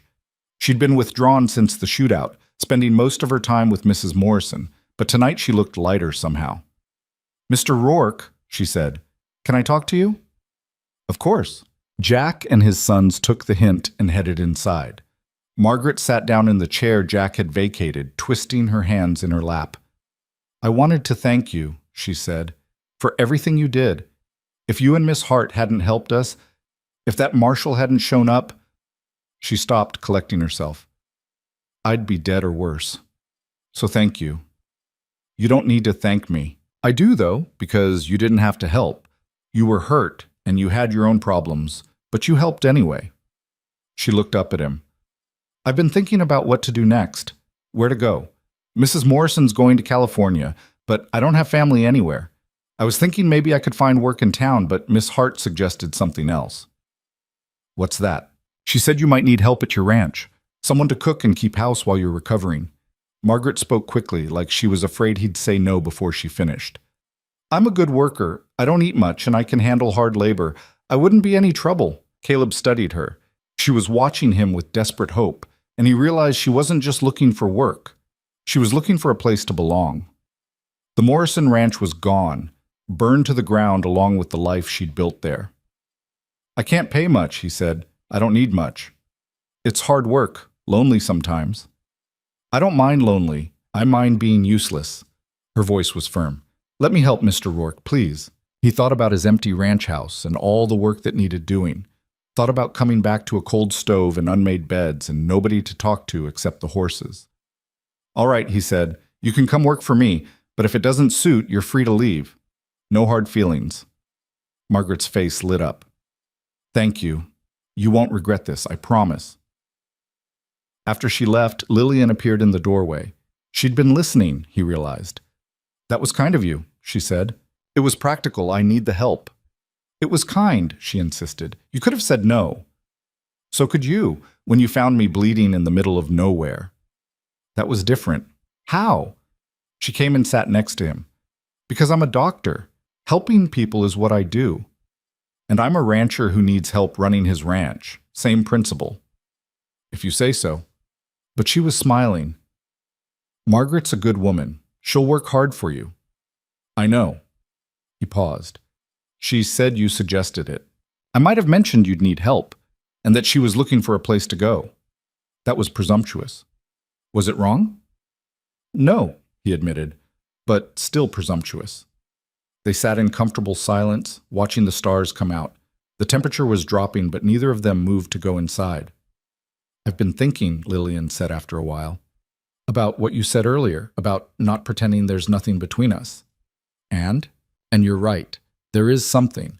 I don't know what to call it yet, but it's there. She looked at him. The question is what we do about it. What do you want to do about it? I don't know. Her voice was honest. Part of me wants to run. That's what I'm good at. Seeing trouble coming and getting out before it gets complicated. But another part of me thinks maybe running isn't the answer this time. What changed? You got shot protecting me. And instead of making me want to leave, it made me want to stay and make sure it never happens again. She shook her head. Which is backwards and probably stupid, but there it is. Caleb reached over and took her hand. Her fingers were cold and he rubbed them gently to warm them up. I meant what I said, he told her. I'm not asking you to stay, but if you want to, if you need a place to figure things out, my ranch is yours. No strings, no expectations. That's a dangerous offer. I'm a dangerous man. She laughed at that, a real laugh that made her eyes crinkle at the corners. You're many things, Caleb Rourke, but dangerous isn't one of them. You clearly haven't seen me try to cook. I've seen your pantry. I'm already terrified. They sat there until the cold drove them inside, their hands still linked. And when they finally separated to go to their respective rooms, Caleb felt that unfamiliar sensation of hope again. Maybe this time it would last longer than 3 days. The next morning dawned clear and cold. Caleb woke to find his shoulder less painful than it had been. Still not good, but better. He could move it without seeing stars, which he counted as progress. He found Lillian in the kitchen helping Sarah with breakfast. She looked tired, but her movements were steady as she kneaded bread dough. "Morning," he said. "Morning. How's the shoulder?" "Better." "Let me see." She wiped her hands on her apron and came over, unbuttoning his shirt with clinical efficiency. Her fingers probed the wound gently, checking for heat or swelling. "It's healing well," she said. "Another week, and you should have most of your range of motion back." "What about riding? What about resting like I told you?" "I've been resting for almost a week. The ranch won't run itself." Lillian sighed. "You're impossible. You mentioned that yesterday. It bears repeating." But she was smiling slightly as she rebuttoned his shirt. "If you insist on being stubborn, at least take it slow. No heavy lifting, no sudden movements, and if you start bleeding again, I'm tying you to a bed until you're completely healed." "Is that a threat or a promise?" She swatted his good shoulder. "Behave." Jack came in from outside, stamping mud off his boots. "Granger just rode up, says he needs to talk to everyone." They gathered in the main room, Caleb and Lillian, Jack and Sarah, Margaret and Mrs. Morrison, even Jack's sons. Granger stood by the fireplace with his hat in his hands, looking grave. "We got word this morning," he said. "The rest of the Garrett gang has been apprehended. They tried to cross the border into Mexico but ran into a patrol. 3 more men in custody, plus evidence linking them to at least a dozen other crimes across the territory." "So it's over?" Sarah asked. "It's over." Granger's expression softened. "You can all go home, or wherever you're planning to go. The valley's safe." The relief in the room was palpable. Mrs. Morrison started crying quietly. Margaret hugged her, both women holding on to each other like they were afraid to let go. "When can we travel?" Lillian asked. "Roads are still bad, but they're passable on horseback. Wagon travel won't be safe for another week or so." Granger looked at Caleb. "You planning to head back to your place?" "Soon as I can saddle a horse." "I'll ride with you. Make sure the gang didn't leave any surprises." "Appreciate it." They spent the rest of the morning preparing to leave. It felt strange after almost 2 weeks of living in close quarters with the Hendersons, like leaving family, even though they'd known each other less than a month. Sarah packed food for the journey and fussed over Caleb's shoulder. Jack made sure their horses were sound and their supplies were adequate. His sons checked weapons and tested saddles. Margaret pulled Lillian aside at one point, speaking in low tones. Caleb couldn't hear what they were saying, but he saw Lillian hug the older woman and Margaret wipe her eyes. By noon, they were ready to leave. Caleb, Lillian, Margaret, and Deputy Marshal Granger mounted up, while the Hendersons stood on the porch to see them off. "You're welcome back any time," Sarah said, "all of you." "Thank you for everything," Lillian replied. "We wouldn't have survived without your help." "Nonsense, you'd have figured it out." But Sarah's eyes were warm. "You take care of that stubborn rancher. Don't let him do anything stupid." "I'll try." They rode out in the early afternoon, the sun warm on their backs. The journey to Caleb's ranch took about 3 hours at an easy pace. As they got closer, Caleb felt tension building in his shoulders. He hadn't seen the place in almost 2 weeks. Anything could have happened. But when they crested the last rise and his ranch came into view, it looked exactly as he'd left it. The house still stood, the barn was intact, and his 3 horses were grazing in the corral like nothing had happened. "Well," Granger said, "looks like you got lucky." They rode down to the house and dismounted. Caleb walked through the room slowly, checking for signs of intrusion. Nothing had been disturbed. Either the gang had never made it this far, or they'd decided his place wasn't worth the effort. Margaret immediately set to work opening windows and sweeping dust. Lillian checked the medical supplies she'd left behind, inventorying what was still usable. Granger did a circuit of the property, checking the barn and outbuildings. When he came back, he was satisfied. Place is secure, he said. I'll head back to town and file my report. You need anything, you send word. Will do. Thanks for everything, Marshal. Just doing my job. Granger tipped his hat to Lillian. Ma'am, you ever decide you want to hang up a shingle as a doctor, you let me know. Town could use someone with your skills. I'll think about it, Lillian said. After Granger left, the three of them stood in the yard looking at the house. It felt too quiet after all the chaos of the last 2 weeks. Well, Margaret said, I should start making supper. You'll both be hungry after the ride. She went inside, leaving Caleb and Lillian alone. So, Lillian said, this is your ranch? This is it. Not much to look at. It's solid, well built. She walked over to the porch and ran her hand along the railing. Needs some work, but the bones are good. That's one way to put it. She turned to face him. Is the offer still open? About staying while I figure things out? Caleb's heart started beating faster. Yeah, it's still open. No strings? No expectations? None. Then I'll stay. She said it simply, like it wasn't the most important thing anyone had said to him in years. At least for a while. Until the road's clear and I can make a proper decision about where to go next. All right. He tried to keep his voice steady. There's a spare room. It's small, but it's private. That'll work. They stood there for a moment, the weight of the decision settling between them. Then Lillian smiled, a real smile that reached her eyes. So, she said, where do we start? Start with what? Fixing this place up. You said it needs work. Might as well make myself useful while I'm here. Caleb looked at his ranch, at the sagging fence that needed mending, the barn roof that leaked in 3 places, the garden plot that had gone to weeds, at all the work that had been piling up while he was recovering. Then he looked at Lillian, standing in his yard in her dusty traveling clothes, with her medical bag at her feet and determination in her eyes. We start with the fence, he said, and we work our way in. Sounds like a plan. They walked toward the barn together, already discussing what needed doing first. Behind them, smoke started rising from the chimney as Margaret got the stove going. The horses nickered softly in the corral. The sun was starting its descent toward the horizon, painting everything in shades of gold. It wasn't perfect. Caleb's shoulder still hurt, and Lillian was still planning to leave eventually, and there were 100 problems waiting to be solved. But standing here in the late afternoon light with this woman who'd appeared in his life like a miracle and refused to leave even when things got dangerous, Caleb felt something he hadn't felt in a long time. He felt like he was home. And maybe, just maybe, so did she. Over the next few days, they fell into a routine. Margaret handled the house and the cooking, leaving Caleb and Lillian to work on the ranch.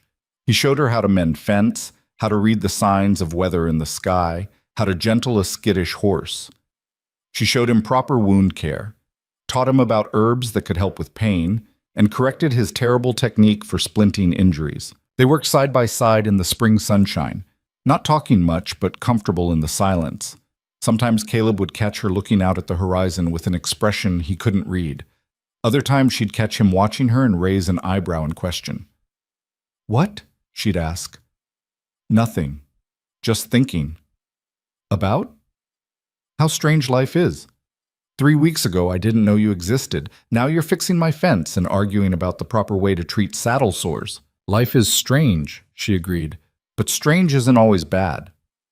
On the 4th day, a wagon arrived carrying supplies from town and a letter for Lillian. She took it with trembling hands and retreated to the porch to read it. Caleb gave her space, working in the barn with Margaret to sort through winter supplies they hadn't gotten around to putting away. But he watched her through the open door, saw her read the letter twice, and then sit very still. When he finally went to check on her, she was staring at nothing with the letter crumpled in her fist. Bad news? He asked. It's from my father. Her voice was flat. Someone told him where I am. He's demanding I come home immediately. What are you going to do? I don't know. She looked up at him. He says if I don't return within the month, he's cutting me off completely. No money, no family, nothing. You have money? A trust fund. My mother left it to me. It's enough to live on if I'm careful. She laughed bitterly. He always said he'd take it away if I disobeyed him. I didn't think he'd actually do it. Caleb sat down next to her. What do you want to do? I want to tell him to go to hell." The words came out fierce. "I want to burn this letter and never think about him again. But that money is the only thing keeping me independent. Without it, I'm dependent on someone else's charity." "I hate that. I hate needing help." "It's not charity if you're working for it." "Isn't it?" She met his eyes. "What am I doing here, really? Playing at being a rancher's wife? Pretending this life is something I can sustain?" "You're doing what you need to do to figure out what you want," Caleb said carefully. "That's not pretending. That's surviving. Maybe." She crumpled the letter tighter. "Or maybe I'm just running again, and this time I'll run until I have nothing left." "Then don't run. Stand still. Make a choice and stick with it." "What choice?" Her voice broke. "Go back to Boston and marry a man I hate, or stay here and be dependent on your kindness. Those aren't real choices. There's a third option." "What?" Caleb took a breath, knowing he was about to take a leap he couldn't come back from.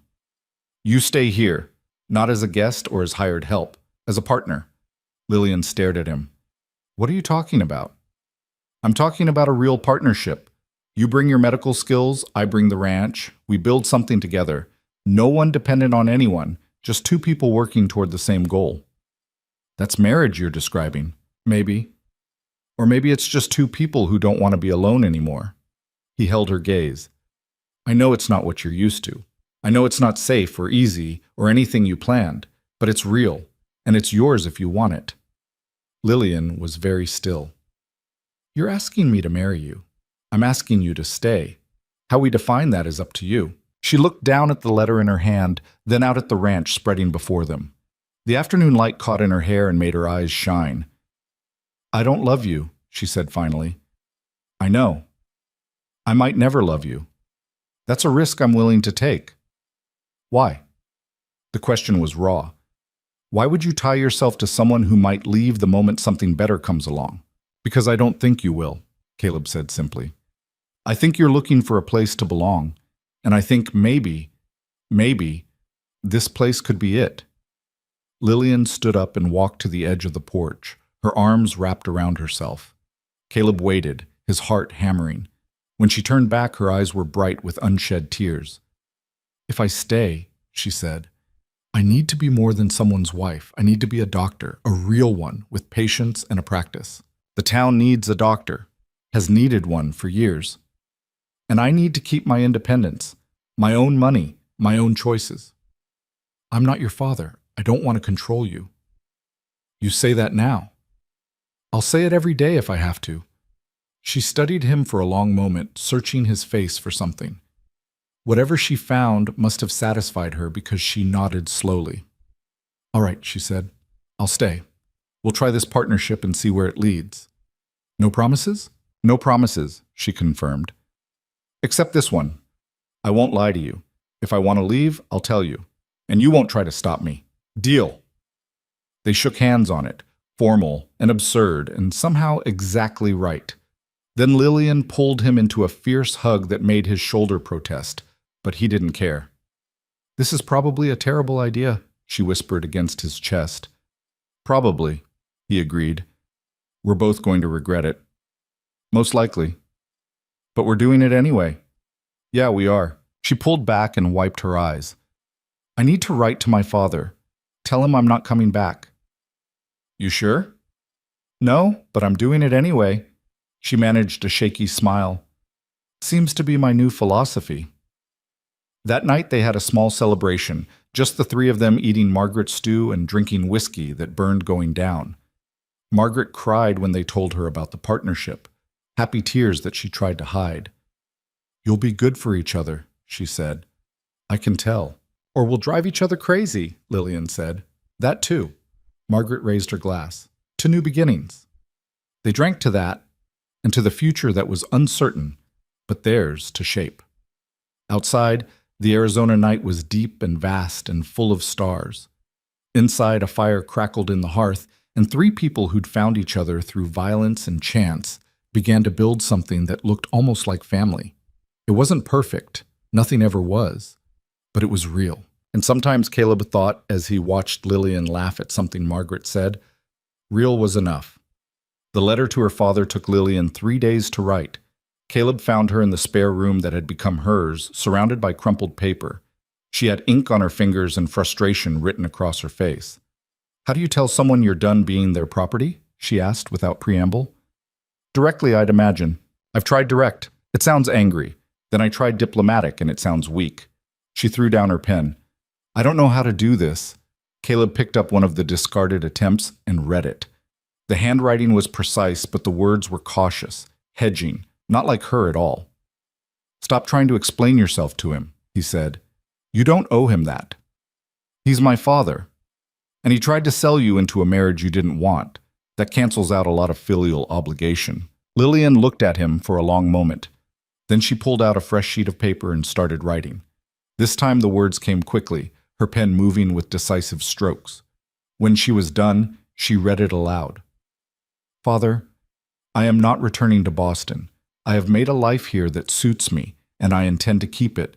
Do with my trust fund as you see fit. I no longer require your money or your approval. Lillian." She looked up. "Too harsh?" "Sounds honest." "He's going to be furious. Let him." Caleb sat down across from her. "You can't live your life worried about his feelings when he never worried about yours." She folded the letter carefully and sealed it. "That's it then. Once I send this, there's no going back." "You want to go back?" "No, but that doesn't make this easier." She set the letter aside. "I keep thinking about my mother. She would have hated what he tried to do to me, but she's gone and he acts like her opinion died with her." "What was she like?" "Kind. Smart. She wanted to be a doctor herself, but her father forbade it, so she married mine instead." Lillian smiled sadly. "She taught me everything she knew, said I could be whatever I wanted, as long as I was brave enough to fight for it." "Sounds like you're doing exactly that." "I hope so." She stood up. "I need to post this before I lose my nerve." "Will you ride to town with me?" "Not sure you need an escort anymore." "I don't, but I'd like the company." They rode into town the next morning, Margaret staying behind to manage the ranch. The settlement was barely big enough to call itself a town. One main street, a dozen buildings, and a population that seemed to consist entirely of hard men and harder women. The general store doubled as the post office. The proprietor, a weather-beaten man named Decker, took Lillian's letter and promised to put it on the next stage east. "That'll be 2 bits," he said. Lillian paid him and then paused.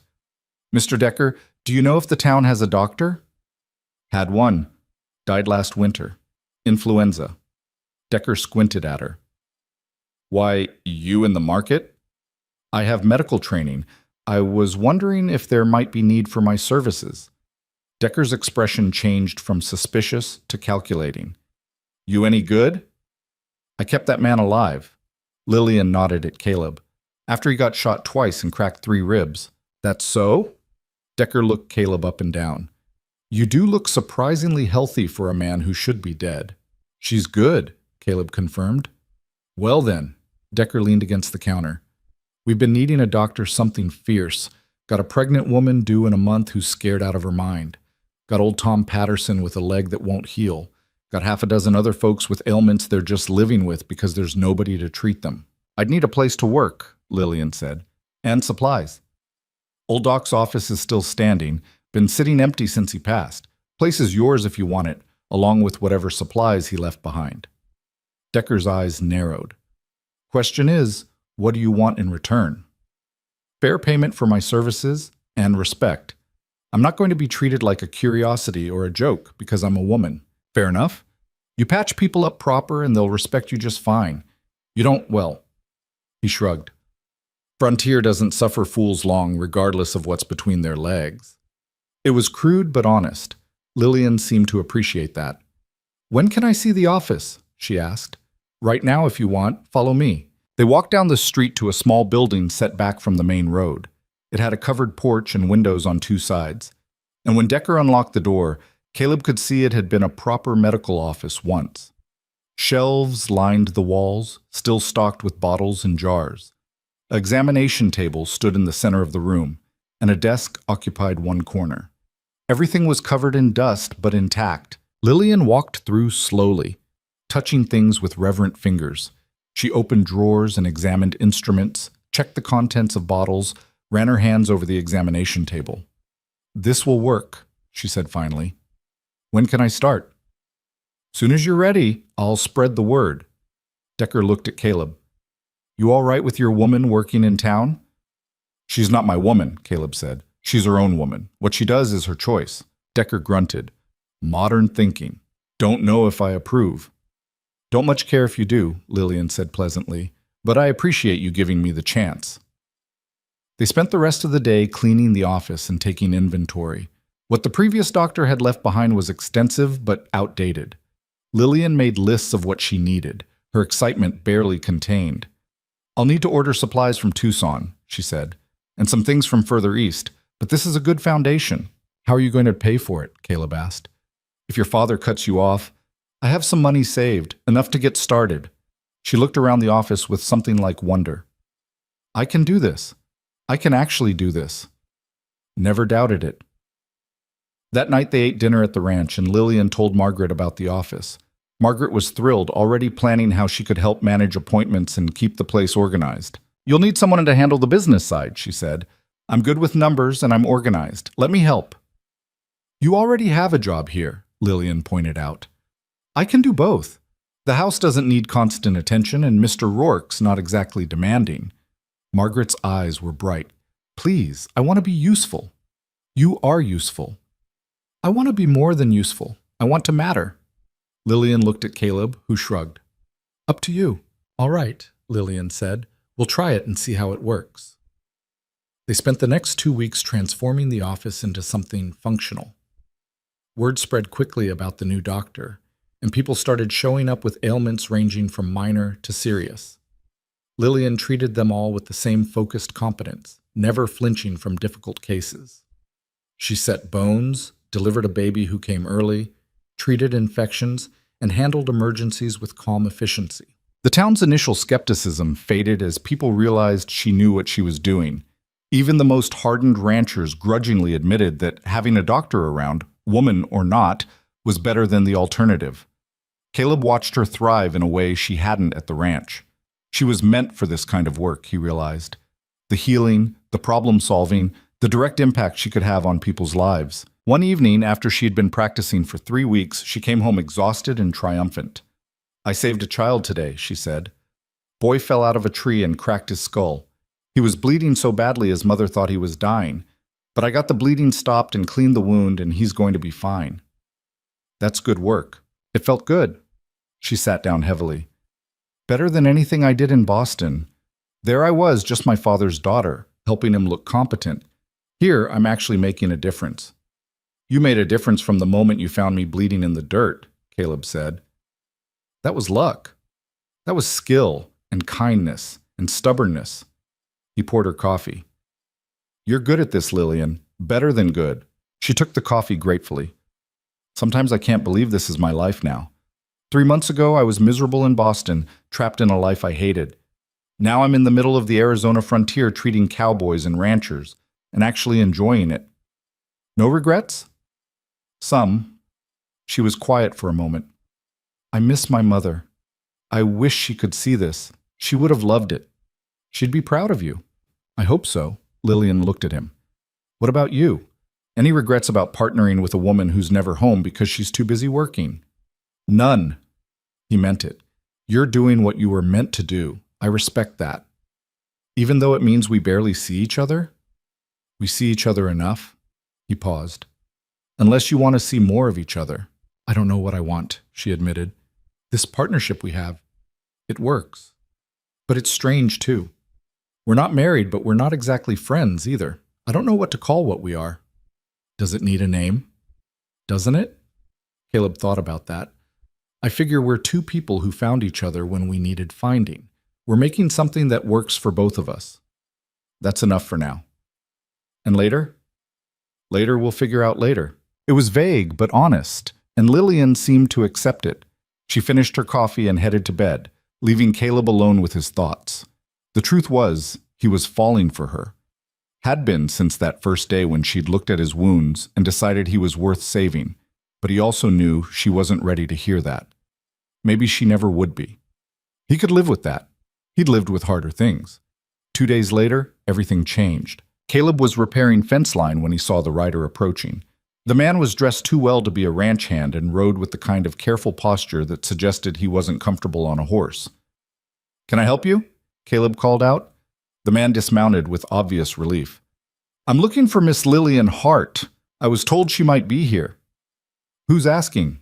"My name is Thomas Whitmore. I'm an attorney from Boston." He pulled out a card and handed it to Caleb. "I have urgent business with Miss Hart regarding her family estate." Caleb's stomach dropped. "She's in town, at the doctor's office." "Doctor's office?" Whitmore looked confused. "She's the doctor. Come on, I'll take you there." They rode to town in tense silence.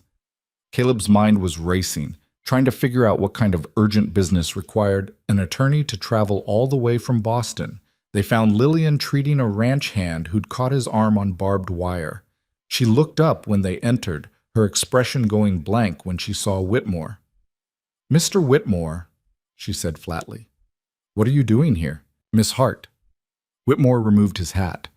"I apologize for the intrusion, but I have news that couldn't be delivered by letter." "What news?" Whitmore glanced at Caleb and the injured ranch hand. "Perhaps we could speak privately?" "Anything you need to say, you can say in front of them." Lillian's voice was hard. "What's this about?" Whitmore sighed. "Your father passed away 2 weeks ago. Heart failure. It was sudden and, by all accounts, painless." The room went very still. Lillian's face showed nothing, but Caleb saw her hands tighten on the bandage she was holding. "I see," she said finally. "Thank you for traveling all this way to tell me. There's more." Whitmore pulled papers from his bag. "Your father's will was quite specific. He left the bulk of his estate to you. The house, his medical practice, his investments, everything." Lillian set down the bandage carefully. "He cut me off. Said if I didn't return, I'd get nothing.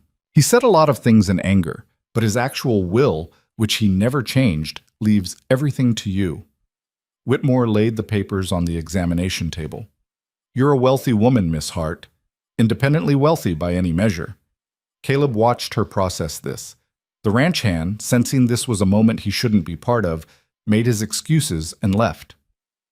"How much?" Lillian asked. Whitmore named a figure that made Caleb's head spin. It was more money than he'd see in 10 lifetimes of ranching.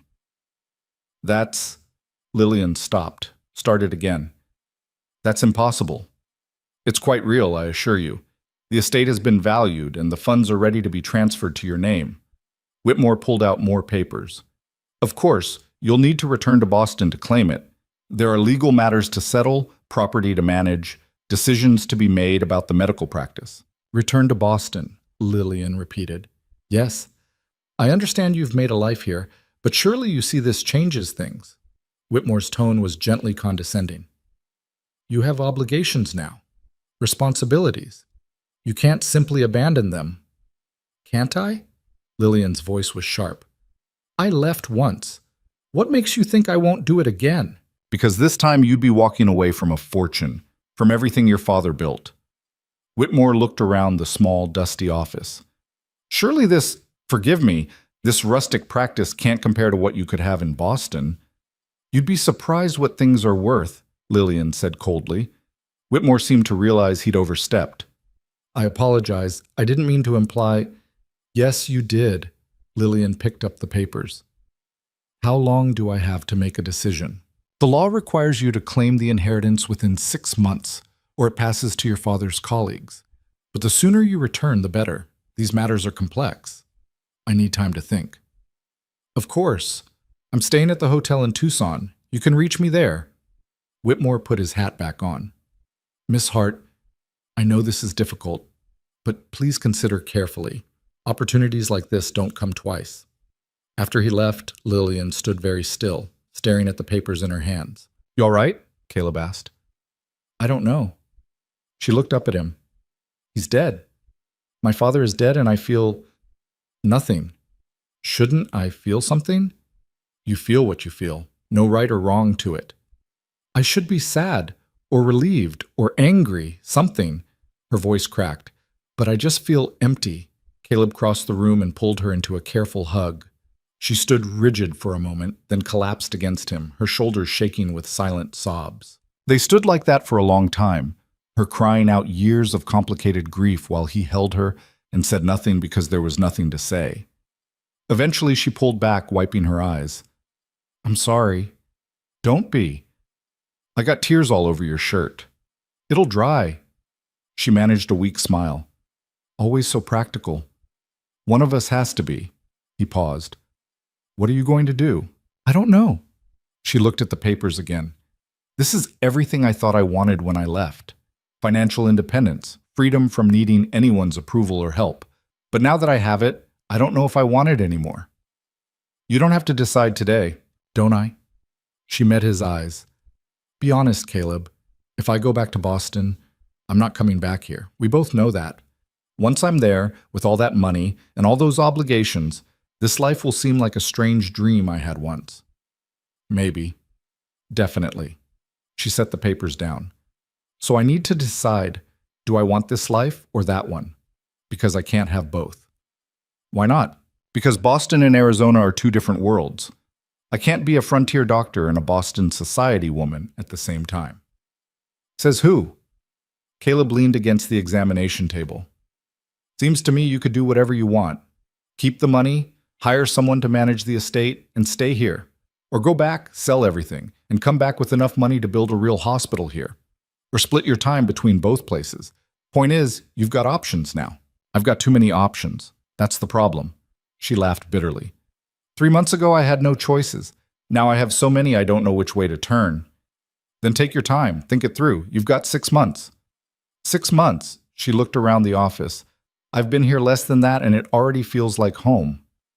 "That should tell you something." "It tells me I'm good at running away and starting over. Doesn't mean I'm good at staying." The words stung more than Caleb wanted to admit. "You think that's what you've been doing? Running away? Isn't it?" She met his eyes. "I ran from Boston. I ran from my father. I ran from that marriage. And if I stay here, am I staying because I want to or because I'm too scared to go back? Only you can answer that." "I know." She rubbed her face tiredly. "I need to think. Can you give me some space? I need to be alone for a while." "Of course." Caleb left her there, surrounded by her medical supplies and her complicated choices. He rode back to the ranch feeling like he'd been punched in the gut.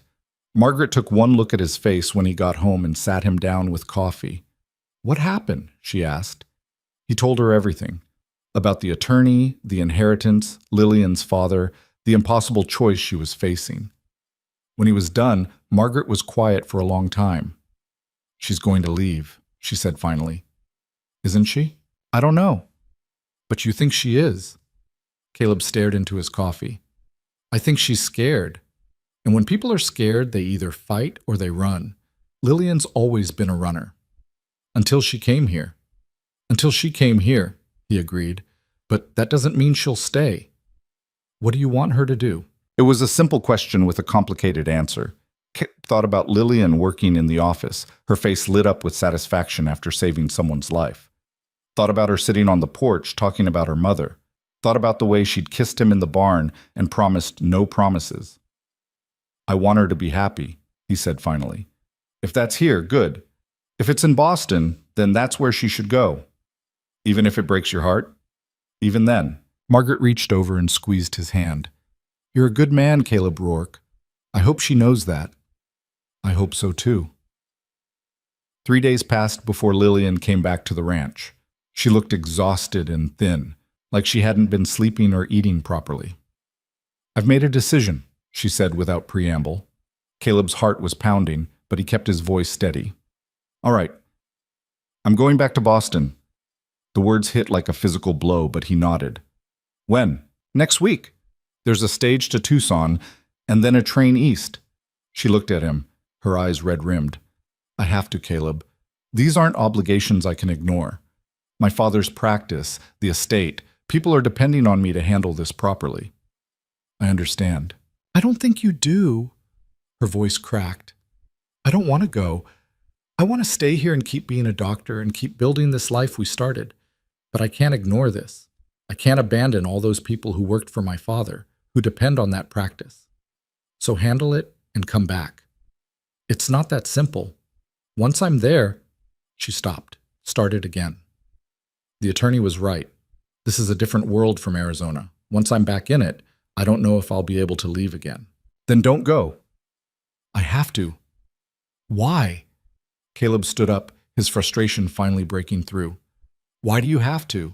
You don't owe your father anything. You don't owe Boston anything. The only person you owe is yourself. And what do I owe myself? She demanded. The right to run away from responsibility? The right to pretend the past doesn't exist? The right to choose your own life? I am choosing. I'm choosing to do the responsible thing for once instead of just running away. Tears were streaming down her face now. Don't you see? If I don't go back, I'll always wonder. I'll always be the coward who ran from her obligations. I can't live with that. Caleb felt something inside him crack. So you're choosing them over this? Over us? There is no us, Lillian said, and the words were like knives. We said no promises, remember? No obligations, just two people figuring things out? Well, I figured it out. I need to go back. Fine. Caleb's voice was flat. Go back. Handle your responsibilities. Be the dutiful daughter even though your father's dead. He walked to the door. But don't pretend it's about obligation. You're running again. That's what you do. That's not fair, isn't it? He looked back at her. Every time things get hard, you leave. You left Boston. You're leaving here. How long before you run from the next place? How dare you? I dare because someone needs to tell you the truth. His anger was cold and controlled. You're not running from your father or your obligations. You're running from the possibility of actually being happy. Because being happy means you might lose it, and you can't handle that risk. Lillian stared at him, her face pale. You don't know what you're talking about. Don't I? Your mother died and your father tried to control you, so you decided never to need anyone again. Never to stay anywhere long enough to get attached. Well, congratulations. You succeeded. You're free. He opened the door. I hope it's worth it.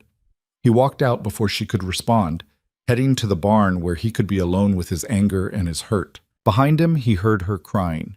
He kept walking. The next few days were tense and miserable. Lillian stayed in town, preparing for her departure. Caleb threw himself into ranch work, exhausting himself so he wouldn't have to think. Margaret tried to mediate but gave up after both of them snapped at her. She retreated to the house and left them to their mutual misery. 2 days before Lillian was scheduled to leave, Margaret found Caleb in the barn. You need to talk to her, she said. Nothing to talk about. She's made her choice. She's made a choice, not the choice. Margaret sat down on a hay bale. She's scared, Caleb. Can't you see that? She's terrified that if she stays and lets herself care about you, something will happen and she'll lose everything again. So her solution is to leave before she gets too attached. That's backwards. That's trauma. Margaret's voice was gentle. I lost my husband 5 years ago, cholera. For 2 years after, I couldn't let myself care about anyone because I was so afraid of losing them too. It wasn't rational, but fear never is. So what am I supposed to do? Tell her how you feel. Give her a reason to stay that's stronger than her fear. I already did. She chose Boston anyway. Did you? Margaret raised an eyebrow. Because from what I heard, you told her she was a coward and walked away. That's not the same as telling her you love her. Caleb stopped what he was doing. I don't. Yes, you do. Don't lie to me or to yourself. Margaret stood up. You love her. She probably loves you too, though she's too scared to admit it. And if you let her leave without saying it, you're both going to regret it for the rest of your lives. What if I say it and she leaves anyway? Then at least you'll know you tried. Margaret walked to the door. Fear makes us do stupid things. Don't let it make you do this one. After she left, Caleb sat in the barn for a long time, thinking about love and fear and the space between staying and running. The truth was, Margaret was right. He did love Lillian, had probably loved her since she'd stood in the canyon with a shotgun, facing down armed men without flinching. Maybe even before that. But saying it out loud meant risking rejection, meant putting his heart on the line for someone who might leave anyway. He thought about his life before Lillian, quiet, lonely, safe. He thought about what it could be if she stayed, complicated, uncertain, full. The choice was obvious when he put it like that. He found her in the doctor's office packing up supplies. She looked up when he entered, her expression wary. "Caleb?" "Lillian." He closed the door behind him. "We need to talk." "I don't think that's a good idea." "Too bad. I'm talking anyway." He took a breath. "I was wrong. What I said the other day about you being a coward, about running, I was angry and I said things I shouldn't have." "You weren't entirely wrong," she said quietly. "Maybe not, but I was cruel and you didn't deserve that." He moved closer. "The truth is, I'm scared too. Scared of needing you and then losing you. Scared of loving someone who might leave." Her eyes went wide. "Caleb!" "Let me finish." He held up a hand. "I know you need to go to Boston. I understand why. Those are real obligations and you're right to handle them. But I need you to know something before you go." "What?" "I love you." The words came out simpler than he expected. "I love your stubbornness and your competence and the way you refuse to back down from a fight. I love that you saved my life and then stuck around to save others. I love who you are and who you're trying to become." Lillian was crying again, silent tears streaming down her face. "I'm not asking you to stay," Caleb continued. "I'm not asking you to choose me over Boston or your father's legacy or anything else. I'm just asking you to know that you're loved, that if you come back, when you come back, there's a place here for you. With me, if you want it." "I don't deserve you," she whispered. "That's not your call to make. That's mine." He reached out and took her hand. "Go to Boston. Handle your business. Figure out what you want. But know that whatever you decide, I'll be here. That's my choice, and I'm making it freely." "What if I don't come back?" "Then I'll miss you every day for the rest of my life. But at least I'll know I told you the truth." She pulled him into a fierce hug, her face buried in his shoulder. "I don't know how to do this. How to be loved without losing myself. You figure it out as you go, same as everything else." "I'm so scared." "I know, be scared, but also know you're not alone in it." They stood like that for a long time, holding on to each other while the Arizona sun slanted through the windows and painted everything gold. When she finally pulled back, her eyes were clearer. "I need to go," she said, "but I'm coming back. I don't know when, and I don't know what that will look like, but I'm coming back. I'll be here. Promise?" "Promise." She kissed him then, soft and tentative and full of possibility. When she pulled away, she was almost smiling. "Try not to get shot while I'm gone. I'll do my best. And fix that fence. It's been driving me crazy for weeks." "Yes, ma'am." The stage left 2 days later. Caleb and Margaret went to see her off, watching as she climbed aboard with her bags and her medical supplies and her complicated grief. She looked back once before the stage pulled away, her eyes finding his. He raised his hand in farewell. She did the same. Then she was gone, swallowed by dust and distance. "You think she'll come back?" Margaret asked. "I don't know," Caleb said honestly, "but I hope so." The months that followed were hard. Caleb threw himself into ranch work, fixing everything that had been neglected while he'd been recovering. The fence got repaired. The barn roof got new shingles. The garden plot was cleared and planted. Margaret managed the house and occasionally mentioned that the place felt empty without Lillian's presence. Caleb didn't disagree. Letters came every few weeks. Lillian wrote about Boston, about settling her father's estate, about the medical practice she was trying to decide what to do with. She wrote about missing Arizona, about the work she'd left behind, about the life she was trying to figure out. She never said when she was coming back, or if. Caleb wrote back, telling her about the ranch, about the town, about the patients who still asked after her. He kept his letters light, not wanting to pressure her, but every night he went to bed wondering if she'd ever return. 6 months passed, then 7. On the first day of the 8th month, Caleb was repairing the porch railing when he saw a figure approaching on foot, carrying a worn leather bag. His heart stopped. Lillian walked up the path like she'd never left, dust on her traveling dress and determination in her eyes. "The rail's still crooked," she said when she reached him. "I know, keeps falling off the list.